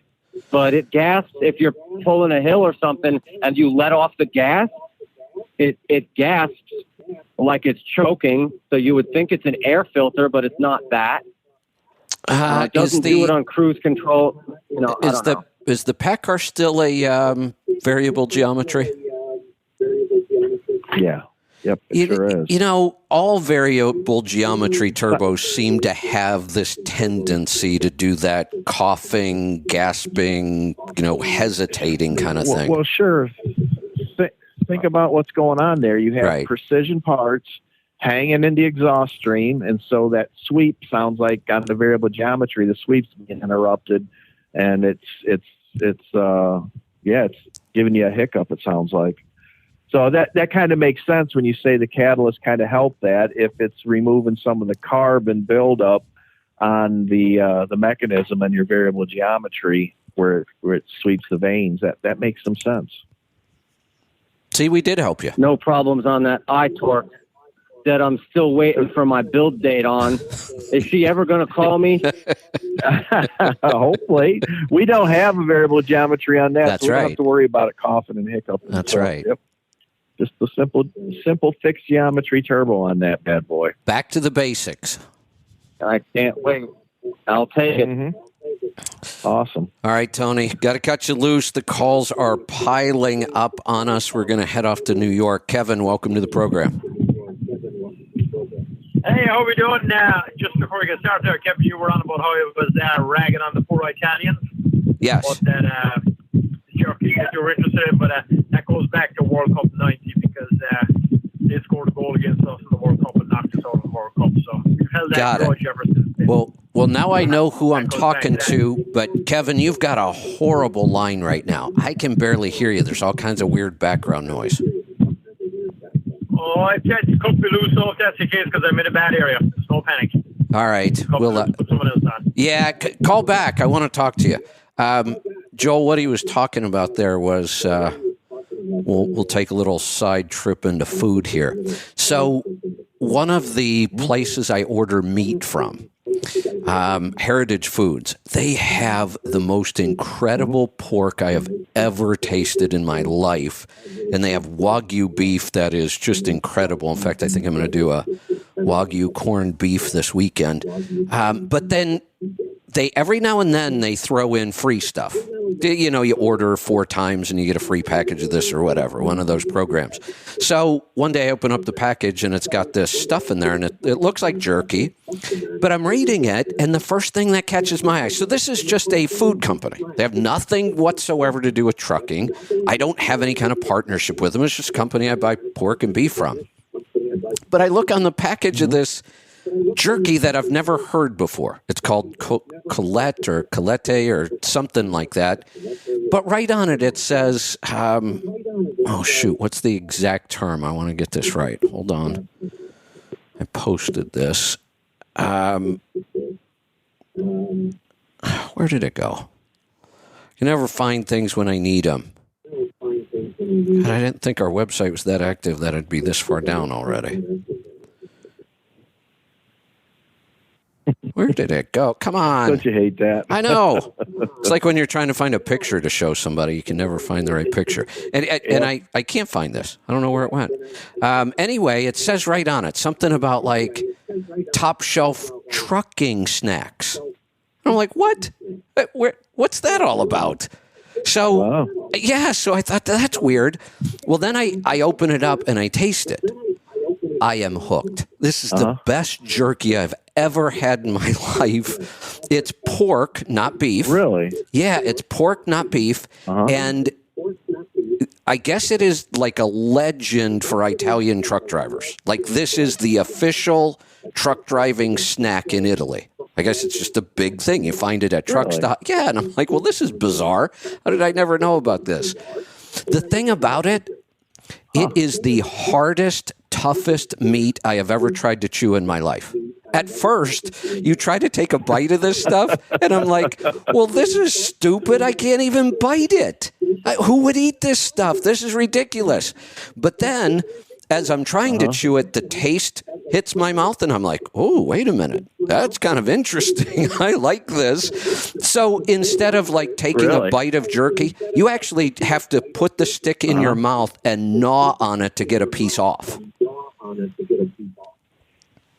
Wow, that's interesting. I'll have to look that up. Yeah, I posted it on Healthy Tribe. I'll try to put it back up to the top. So Kevin, the guy who called, I think he's from Ireland, and he's driven in Europe. So I asked him, I said, hey, is this stuff for real? I mean, is this really a thing over there?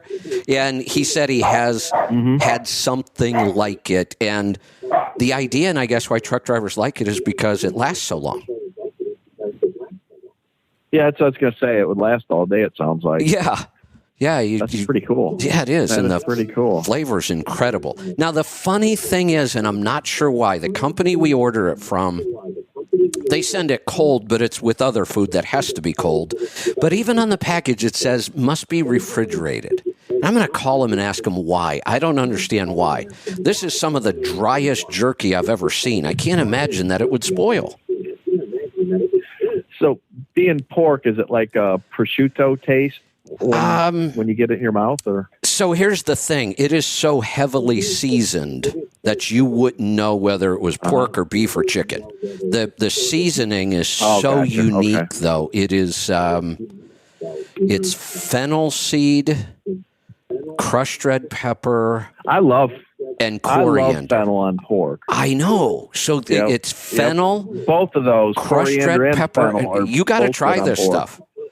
It is. Yeah, absolutely. So go to Heritage Foods is where you'll find it, and it's called Colette or Colette, or it's Collette, I think. I'm going to reach out to them because if it doesn't absolutely have to be refrigerated, I'm going to get it in our store. Yeah, it sounds that's interesting.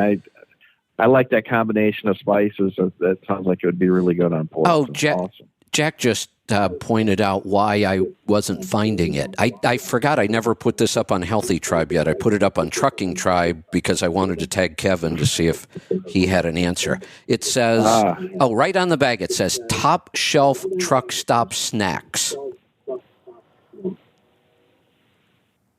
Cool. I know. I thought that was so unique. Yeah, try it. Let's get back to some phone calls. Got off on a little rabbit trail there. Let's go to Ohio. Herschel, welcome to the program. Kevin, I think you're going down a rabbit hole, actually. I know. Because now you're talking about beef jerky that sounds like a dog treat, and the other day a guy put sour cream and onion fishing bait on Trucking Tribe. There was somebody that had a bag. Some kind of bug. That there was somebody on there that posted sour cream and onion flavored crickets. Wow. Yeah, it looked like fishing bait. Yeah, actually, I have to admit, I've eaten crickets. They're pretty damn good. I've heard that they're not too bad. They taste like nothing, and they have a really cool crunch to them. So it's kind of like potato chips. They put any flavor, like this one was sour cream and onion, and they're actually kind of tasty. But Kevin, if I bite into one of them and that thing squirts, no, they're pretty dry. They really are. They're very, very dry and crunchy. So there's nothing weird about them. They don't have any weird taste. So they're kind of interesting. But yeah, I don't know. Okay, so to Joel, I have a follow up with this, but my truck, 3 sets of injectors in 13 months on a Series 60 14-liter. And I'm about to do another oil sample here in a few days to see if it's doing it again. If it fails again, I'm really thinking it might be time for Christine to go bye-bye. So I found a Volvo. Found a Volvo I'm mildly interested. It's a 19, yeah. Now I'm back in time. A 2017 D13. It has what has to be a direct drive because it's a 10-speed manual, but it's a 247 rear end. I do railroad container intermodal work. I go to West Virginia from Columbus. I'm empty half the time, and I'm 38 to 42,000 the other half. Is that something that spec-wise would be a good fit? Is that worth 10 cents? I don't know. Yeah, we need to know the rear axle. The ratio is 247. We're saying it's direct drive. D13. Do you know what the horsepower? 240s. Well, it doesn't have to be. They could go overdrive if it's like a 0.86 overdrive. Okay. I haven't delved into it quite that far yet. Is that one that has these exhaust plungers? And what the hell is an exhaust plunger? I know what a rocker arm, a valve spring, valves. I know all that, but what is an exhaust plunger? I posted a detailed explanation of exactly what that is, and I'll try and put it up again. But it's essentially on the back side of things when you run the overhead. It allows you to adjust both sides of the rocker, essentially. And that's important because of all the pressure that they have in their unit injectors. And so this is it's a step that most of us don't take because most engines you don't have to do that, and so nobody adjusts the back side of the rocker essentially, and so you can run it overhead. You said there was a year where you get away from that. What is that year? 2018 is when they start to go to common rail, about midway through the year. Exactly. Yep. Exactly. Huh. So, Kevin, what do you think? 3 sets of injectors in 13 months on a Detroit Series 60 14-liter. Everything else, the truck runs great. I can't keep injectors in it. Is it time for it to go bye-bye? I don't know what to do. I'm scared to death to take the sample. I kind of have a rule of thumb about this, and the rule is when I have to fix a problem the third time and nobody can tell me why, I may be getting rid of that truck. I'll do it. Something can go wrong the first time. Maybe I just got really unlucky the second time, but when we get to a third, the same thing has to be fixed. And if I can find out why and I could fix the root problem, but if I can't, I think I'd be getting rid of it. Okay, so then tell me this. I have listened to you guys. Kevin, I've been listening to you since you was on the Nemo show. That's a long time ago. I guess, maybe. Yeah. Yes, sir. Quick laundry list. Cummins can't keep a camshaft, evidently now an ECM, or an air compressor together. I'm sorry, you mentioned Cummins. I'm going to have to hang up on you now. Yeah, okay. So quick laundry list. So there's those. Nobody knows how to fix a PACCAR when they do have a problem. Detroit, now they have the DD15. You can't keep the oil suction tube in it because it's plastic and it's got an O-ring and it breaks off, stars the engine for oil, and you blow it up. It's got a plastic piece on its cartridge filter in the center that now is breaking, stars the engine for fuel, or for oil. It blows up. The one box, it just plugs up and evidently bonsais off the side of the truck. You can't get another one. It does it. What the hell do you buy? I guess Volvo. I don't know. I've leaving price out of the equation. What do you buy? Once we understand that everything has an issue, and if we understand the issues and we can avoid them, that's a good thing. I am completely confident that I could be very, very happy with now I would probably go with Western Star just for the better cab quality and that kind of stuff. But I could be happy with a Western Star and a DD15 or a DD13. I could make money, wouldn't be a problem. You avoid the issues that you know of. Absolutely could do it with a Volvo. And even if you don't get away from the years that have the plunger issues, Joel's told you how to fix it. So you get one of those and you fix that, or get a newer one and we don't even have that problem. I'm completely confident of those two platforms, and I would buy one of those two. I think the PACCAR has some potential. We just need to learn more about it and figure out how to spec it better. The International is really exciting. Their new engine and platform. So it'd be nice if we had 3 options. But it's we could look at it as doom and gloom. Everything has a problem. But, we've got people out there killing it with those 2 platforms. Okay. Now, here, since we're talking about this, I'm going to bring in a discussion that is on Trucking Tribe right now. And, Joel, you should probably go over and address this in Trucking Tribe, because they actually they didn't tag you, but it starts with your name. I just don't think they knew how to tag you, so you may miss this. And I want to say up front that I completely understand where this guy is coming from, and I really can't argue his points, but you'll understand what I mean when I get to the end of this. And again, I think he's right in his situation. So it says, Joel Morrow is obviously very knowledgeable with Volvo, most likely paid and sponsored. Yeah, so what? I mean, I've heard that for years. I There are people who I absolutely trust that even though they're being paid for something, I can still trust them. Just because you're paid by Volvo doesn't mean I can't trust you. No different than when I told, Michelin, if you hear me promoting a Continental tire, just be quiet because it's going to happen once in a while. And they were fine with that.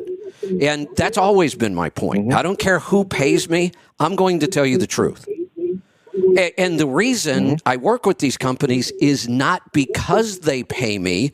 They pay me because I work with them. And there's a big difference there. I went out and said, I love this product and I want to work with them. That's how, when most companies, when they approach me and want to pay, I turn almost everybody down. That's not how it works for me. I go out and find the things I want to promote. So, but anyway, we can get past that. His only go-to with older D13s is, have your exhaust plungers been verified? Now, then he goes on, this is a quote from him, sell your Volvo. I own one, and it has been a money pit, really a major money pit. All parts are extremely expensive. So far, parts have been available in my experience other than a steering axle, hub, and bearing 2 years ago. Ridiculous cost, though, for almost every part I've needed to replace. A while ago, we had a crankcase vent. Today, Volvo has an oil spinner on the crankcase vent. It gets clogged. 2,400 later, and Volvo just sold you another $2,000 profit. No core. Ask for your old one and clean it. Overpriced value, in my honest opinion.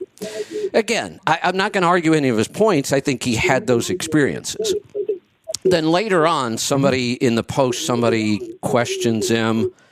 Oh, no, he just posted again, and he said this. 30 grand plus for the wonderful transmissions. Labor is over and above. Then he says 30 years running, 18-speed manual, hauling heavy, and never even lost a clutch. Not really sure what that point is. I've had dozens and dozens of trucks and hardly ever replaced clutches. That's not a big deal. Then he says this. I enjoy his knowledge, but understand that he runs 80,000 and less every day. Most of us do. That's the majority of the market. Of course, that's where we're spending most of our time, is helping people in the majority of the market. Right. And so here's what happens when you get folks that are running specialty stuff like this, and they're trying to apply specs for a truck. Maybe they bought a used truck that was designed maybe to run in the majority where everybody else is at, and then you're going to push it into service, and things start to go to hell.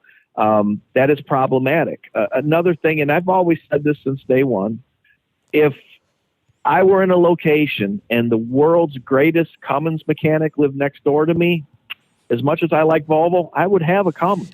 I might even. I just You're right. would. I mean, you're right. Yes, right, Yeah. right. I mean, that's just the way that goes, especially for an owner-operator that, they don't have access to, a shop to do their own work and stuff in. So that's very important. Sounds to me like maybe this guy's got a dealer that's so possibly. There's a lot of things at work here. But to say sell your Volvo because they're having a bad experience. Look, I had a bad experience with an N14. Most people will tell you N14s are bulletproof. Right. And I had an awful experience with one. Would I ever tell everybody to go sell their N14 because I had a shitty experience? No, I wouldn't do that. I feel the guy's pain. I really do. Exactly. Right. But, there's a lot of other things at work here. Maybe he's just in a duty cycle that, in a sense, he's bringing up 80,000 pounds. I'm assuming he's a heavy haul guy, right? Yeah, and it did say 30 years running, 18-speed manual, hauling heavy. Right. Yeah.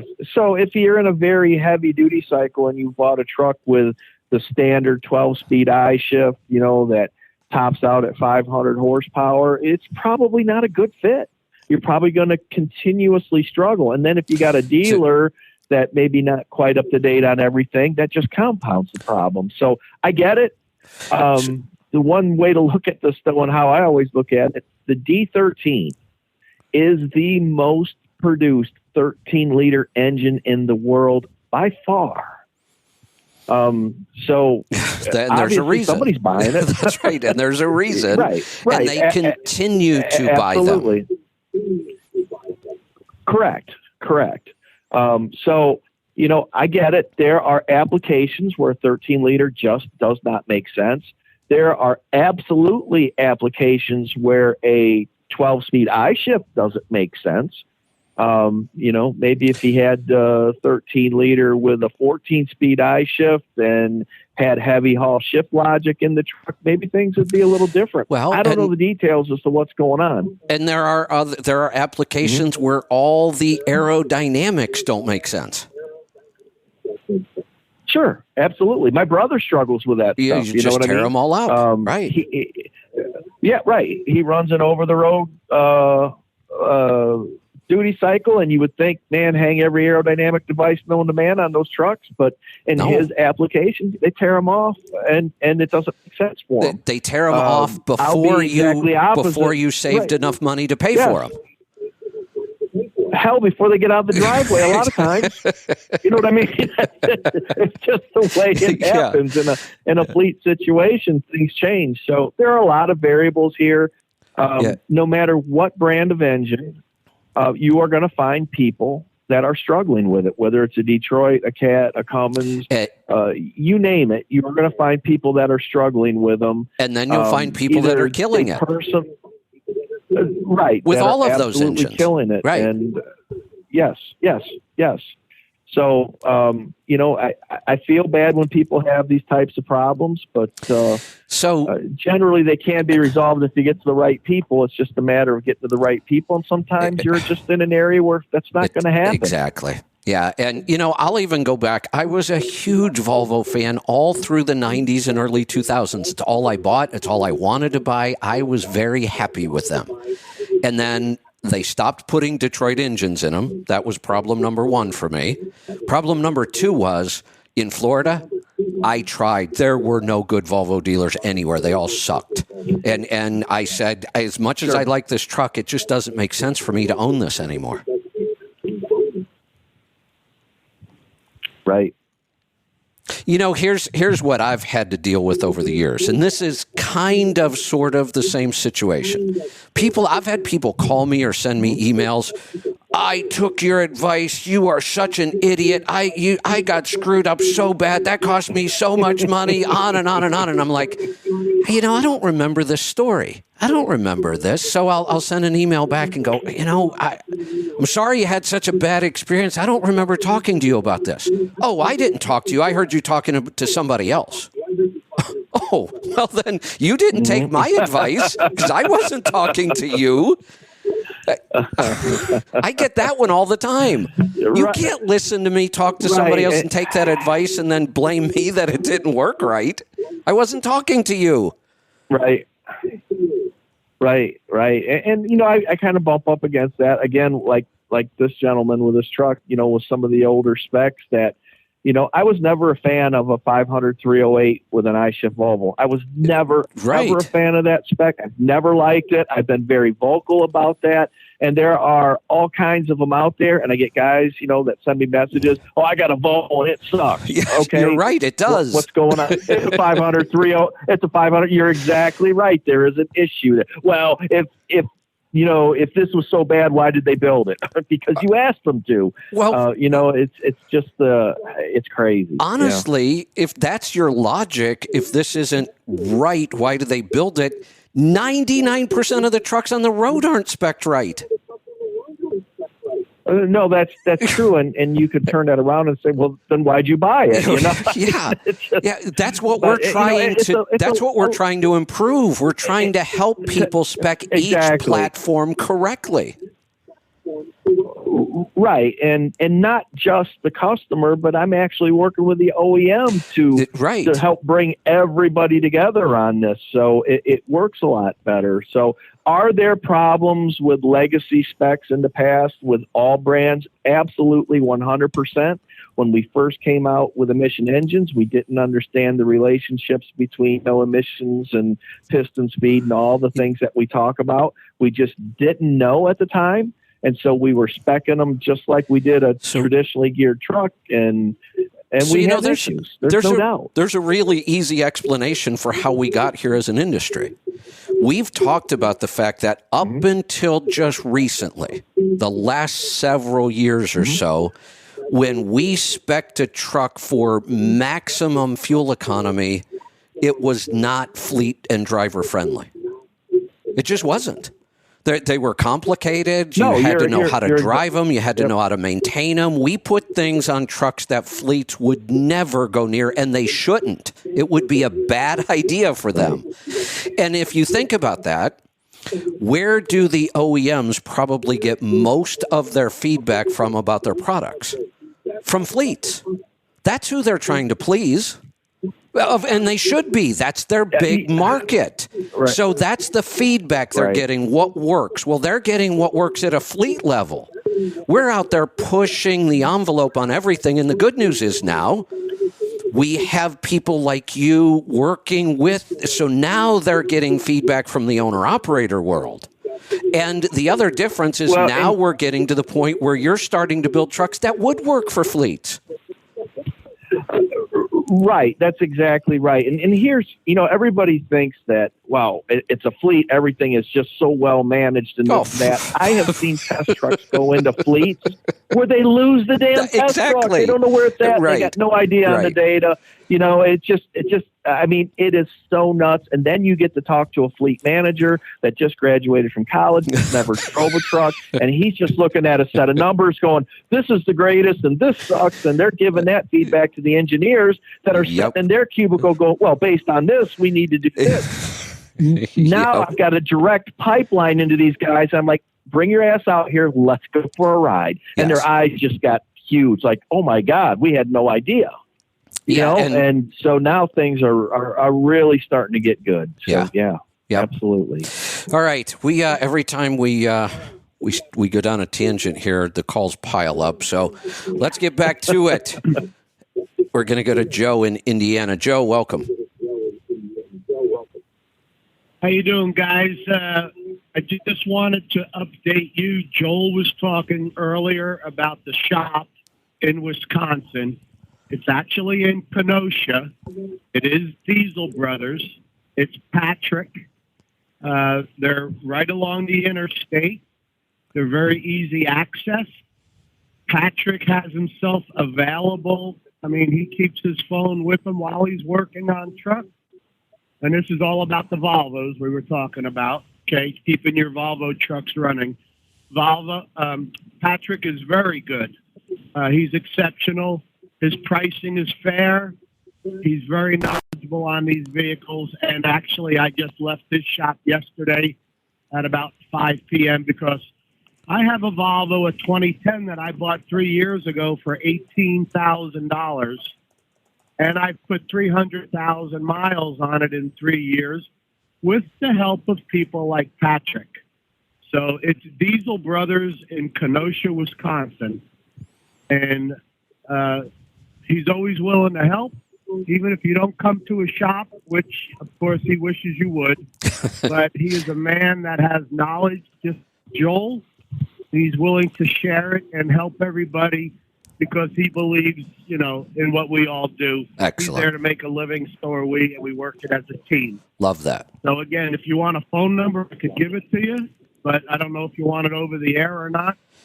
Yeah, go ahead. All right, so it's 847-977-0032. Now, Excellent. what I generally do is I might text him first and say, hey, when you got a minute, this is my issue. Can you call me? Because, again, he is a working man. He's working on the trucks, Monday through Friday or whatever his hours are there. So I text him. If he doesn't get back to me in about 3 hours, he tells me, call me because I got sidetracked. So he's a great guy to work with. Good. I hope his phone doesn't blow up now. Well, I hope it does. I hope it does. Yeah. Well, yeah. I hope it does too, to the right extent. Right, But Him and also Clint Bankston down in North Carolina. I use him as well. I try to save up my problems for when I get into their area, and I make a scheduled appointment, bring it in, and these guys, because they do Volvos and they do them regularly, have great relationships with the dealers, and sometimes they're able to have parts or be able to acquire parts because of their networking. Right. That, right. An independent guy like me, I may not be able to get it, but he might be able to. And he'll let you know that. And he also stocks parts, the common stuff that might go wrong. Yeah, so good. I called him on Wednesday, said, hey, can you look at my truck? I was in there Wednesday afternoon. He worked on it all day yesterday. I got out last night, paid my bill, and I'm a happier camper for it. So, again, Diesel Brothers, Kenosha, Wisconsin. Excellent. All right. Thanks for that. I appreciate it. Yeah. That is pretty awesome. You guys do. You're welcome. Yeah, those guys both, like he said, are just outstanding. And if you're having a problem that you can't get resolved at a dealer and you can get by either Patrick's or Clint's shop, do yourself a favor, because these guys are very, very good. I will tell you right now, if I was in the area of either one of them and couldn't get back to, my resources back home here, I absolutely would be confident going into either one of these guys' shop and getting problems resolved. Excellent. Good stuff. All right. Looks like we've got Kevin back in New York. Kevin, welcome. Hello, is that any better? It is better. What's on your mind today? Yeah. No, I was saying you were talking earlier about those tires with Michelin, where the tread comes, you get more tread as it wears. They've actually been available for a couple of years in Europe in drive tires, and the guys that are using them, I know 2 guys use them on local work, and they cannot talk good enough about them. They said they're just unreal tires. See, that's you actually get better grip as they wear. That's just wrong. We're Americans. We're supposed to get it first, damn it. Well, as I tell everyone, you're still a young country, and you're like a 21-year-old. You don't know everything, but you actually don't. We're the spoiled little brat, right? I know. Yeah. But a question for you, Joel, is that new international platform that's coming in with the engine and the gearbox. Do you know if they're going to bring the retarder in the gearbox? Are they going to bring that to this country as well? I would doubt it. I mean, that's something in Europe you tend to be on grade a lot more often. There's going to be some weight issues there and possibly some packaging issues. I haven't heard specifically.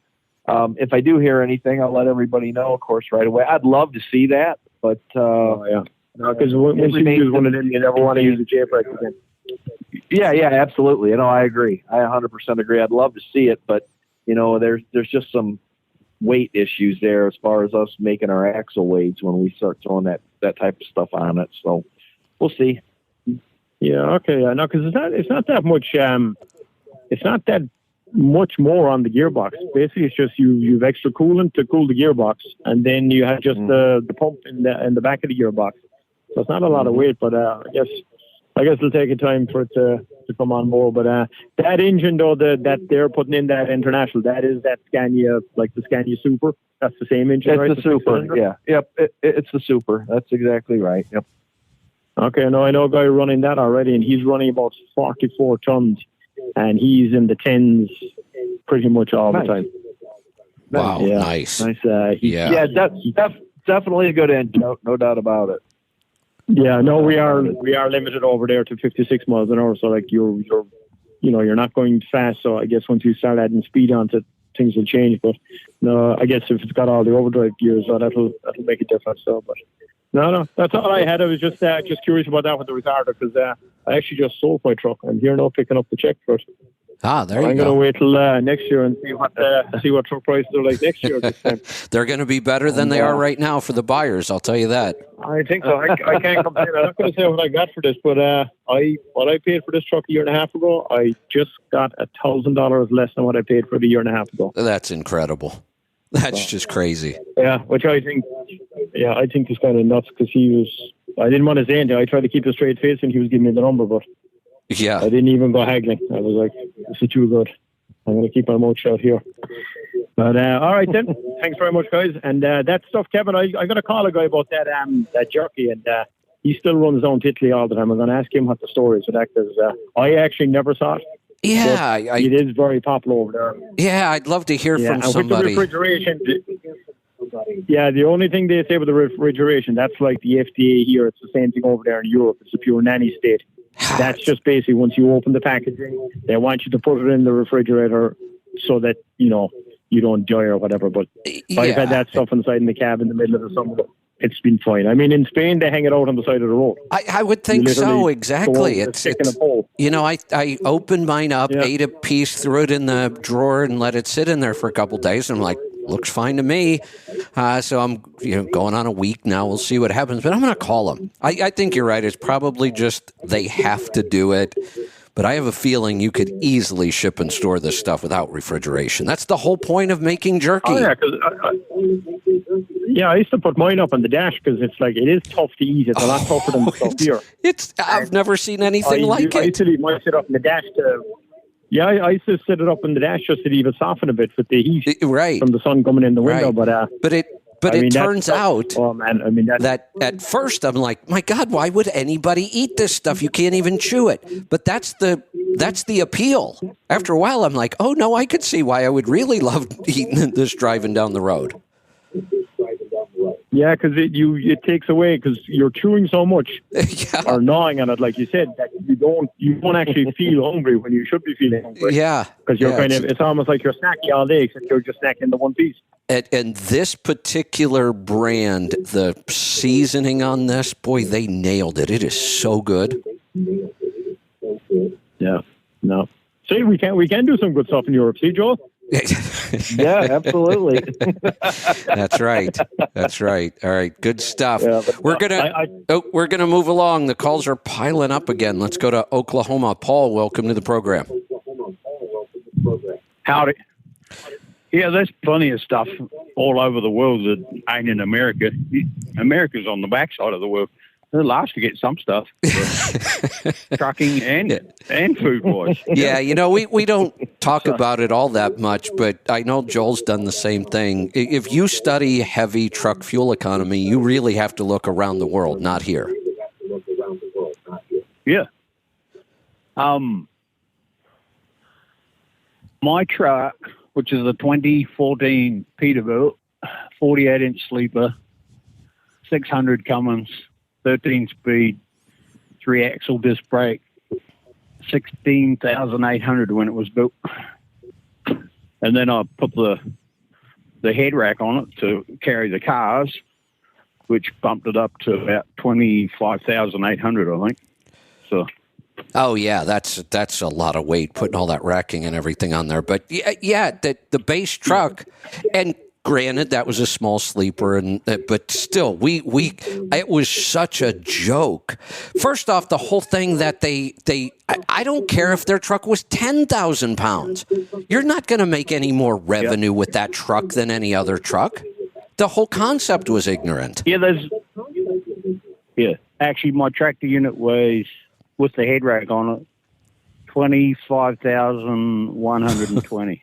Yeah, that's pretty heavy, but that's a lot of racking on there. But like you said, you started at 16. And the trailer weighs 18,860. So, what is the Purple Haze? What does that weigh? Because I didn't hear the start of your show today. Coming out of the factory with a quarter tank of fuel in it, it's 18.9. Oh, okay. Yep. Talking about repair shops and getting maintenance, I went up to Pittsburgh Power at the end of July, and they ran the overhead and cleaned the DPF and everything. Well, the guy that ran the overhead, I guess he knows what he's doing, because my 90-day average on my fuel back at the end of July was about 5.3. And now I'm up at 5.63 for my 90-day average. It's just steadily gone up since I left there. And when when you're down in those low numbers and fuel prices are where they are today, 3/10 is significant. Yeah, I'm liking it. Yeah.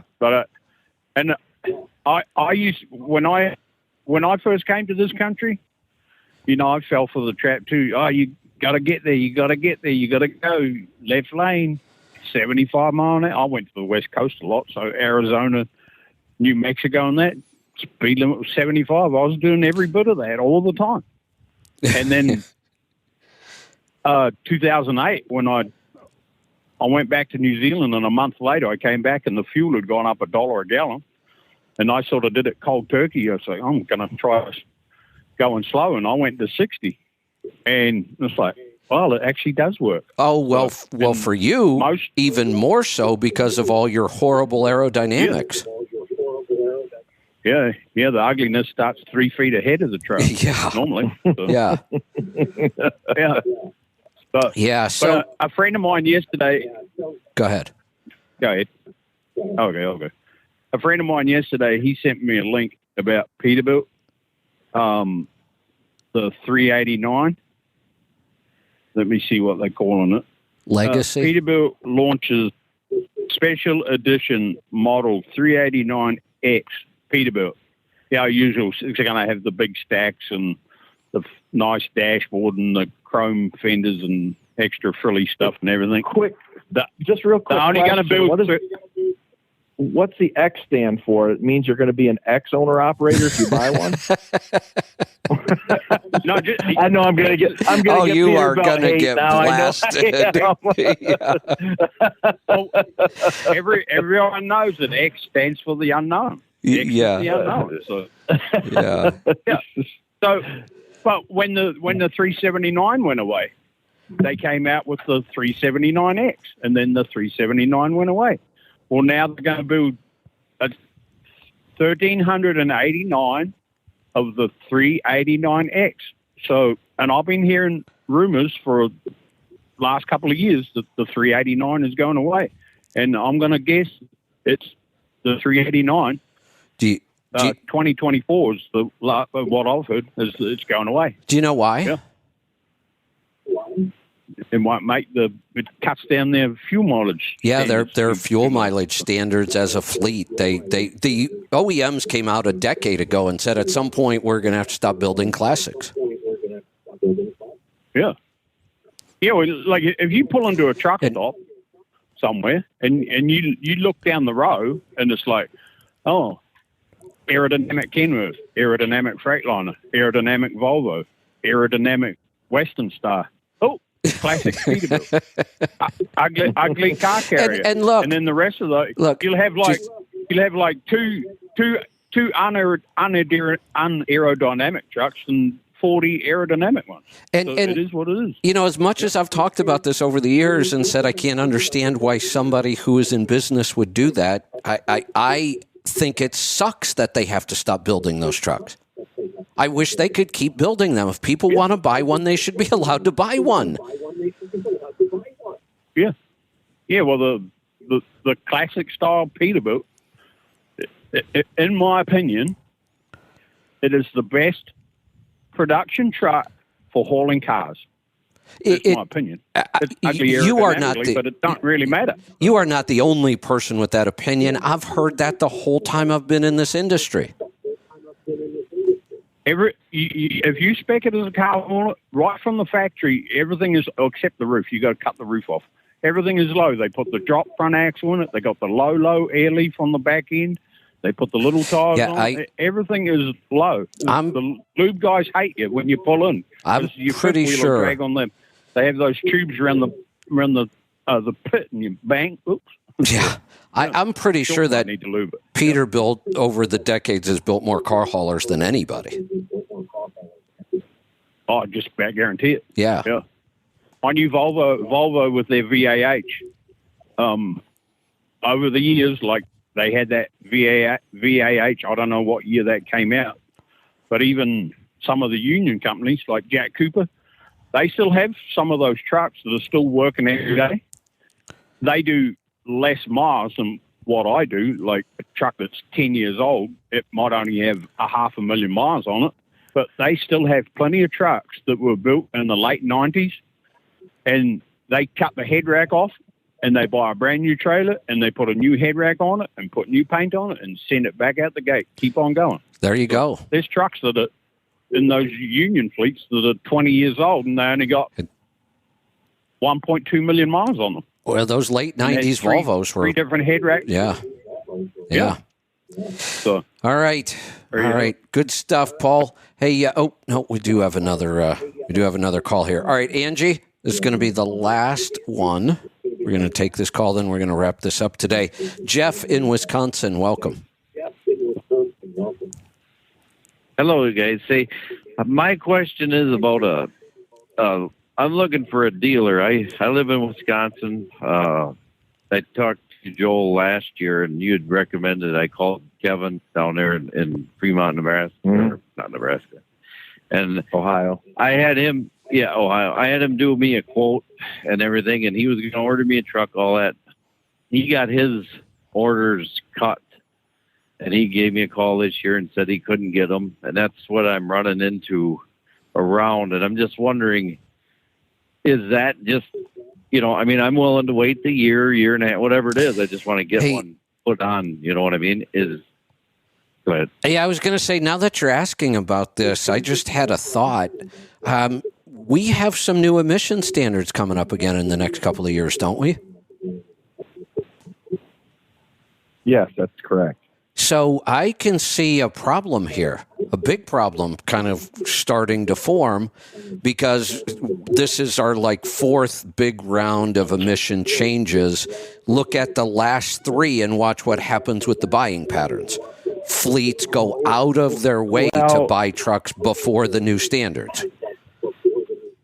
I think there's a little bit of a difference on this one. The OEMs have known about this one for a much longer time. They've learned from the prior three. I don't think anybody's really going to have much of an issue meeting it.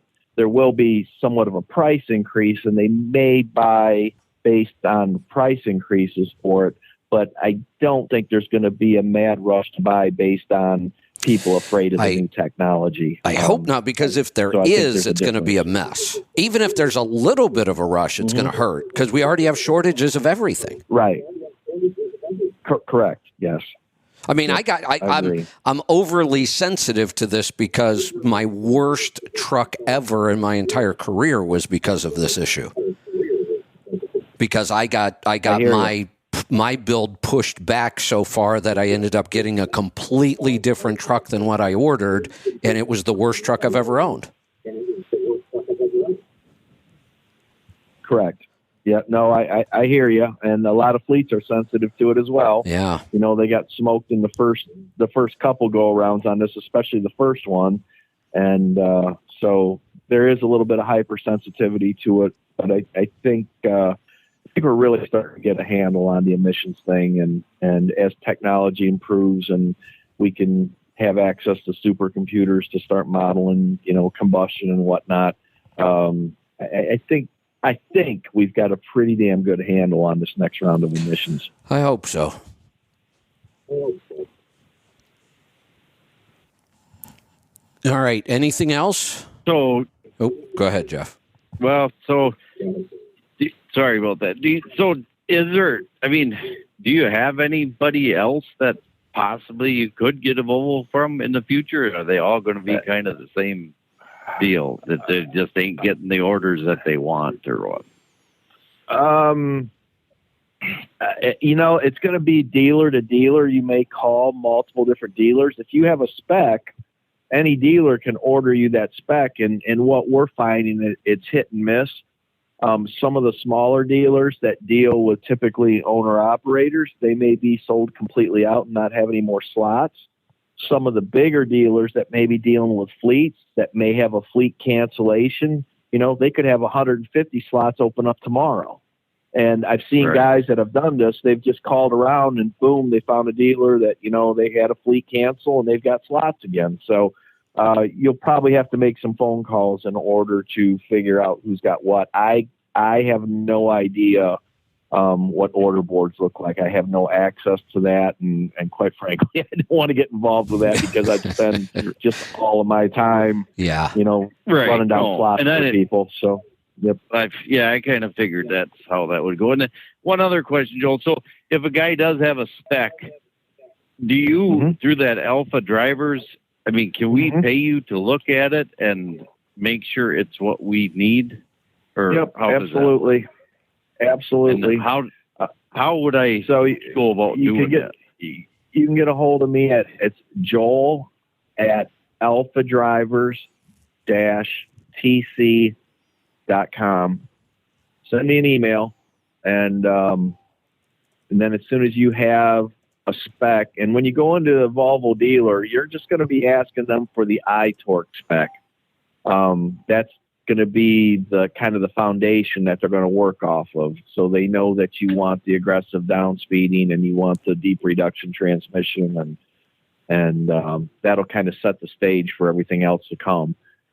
You guys put together what you think is good, and then send me the build sheet, and I'll go over it and make suggestions. And then from that point, you can do, kind of whatever you want based on the suggestions that I give you, and get the truck ordered.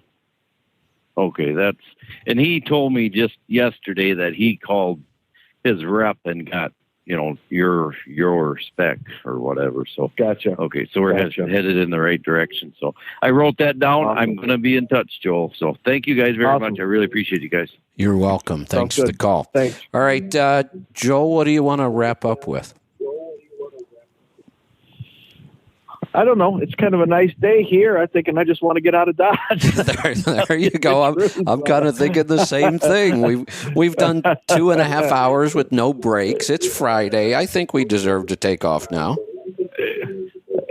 Yeah, no words of wisdom. I've got stuff I got to deal with on the truck. They just got my graphics on, and I tagged you on a post on Facebook. I just saw it. Looks way better than what I thought it was going to. It looks pretty stunning. Cool. So I like it. I just saw the post. It looks really good. That is pewter, light copper, zinc, and bright silver. Wow. Purple. Wow. Yeah, quite a combination, but it's cool. It jumps out at you. Yeah, it really does. It sure does. Yeah. So I am cool. I'm getting ready tomorrow to run my coach back down to the factory. I'm pretty sure this is going to be like a major upgrade. I think we're going to do everything. I'm going to have them go through all the hoses. Yeah. We decided to keep it. I was thinking about getting something else because I'm just putting so many miles on it, and I'm starting to find out that these don't do that well with a lot of miles on them, even the really quality builds, lines and hoses. I'm just going to have them, I'm going to say, put 2 mechanics on this, and I want them to look at every single hose and line underneath, pull panels off. If something's rubbing, fix it. Let's try to cut this off at the pass, and then we're probably just going to do like a major upgrade, interior, new tile, new countertops, bunch of stuff, and just keep running. I really, really like it. I really do. I like everything about it. So I think it's time. We're just going to put a bunch of money into it, and then this winter, I think we're going to do a bunch of trips. I have a speaking engagement coming up in Memphis, I think. Maybe it's Memphis and Nashville. I think I had 2 of them back to back for an insurance company.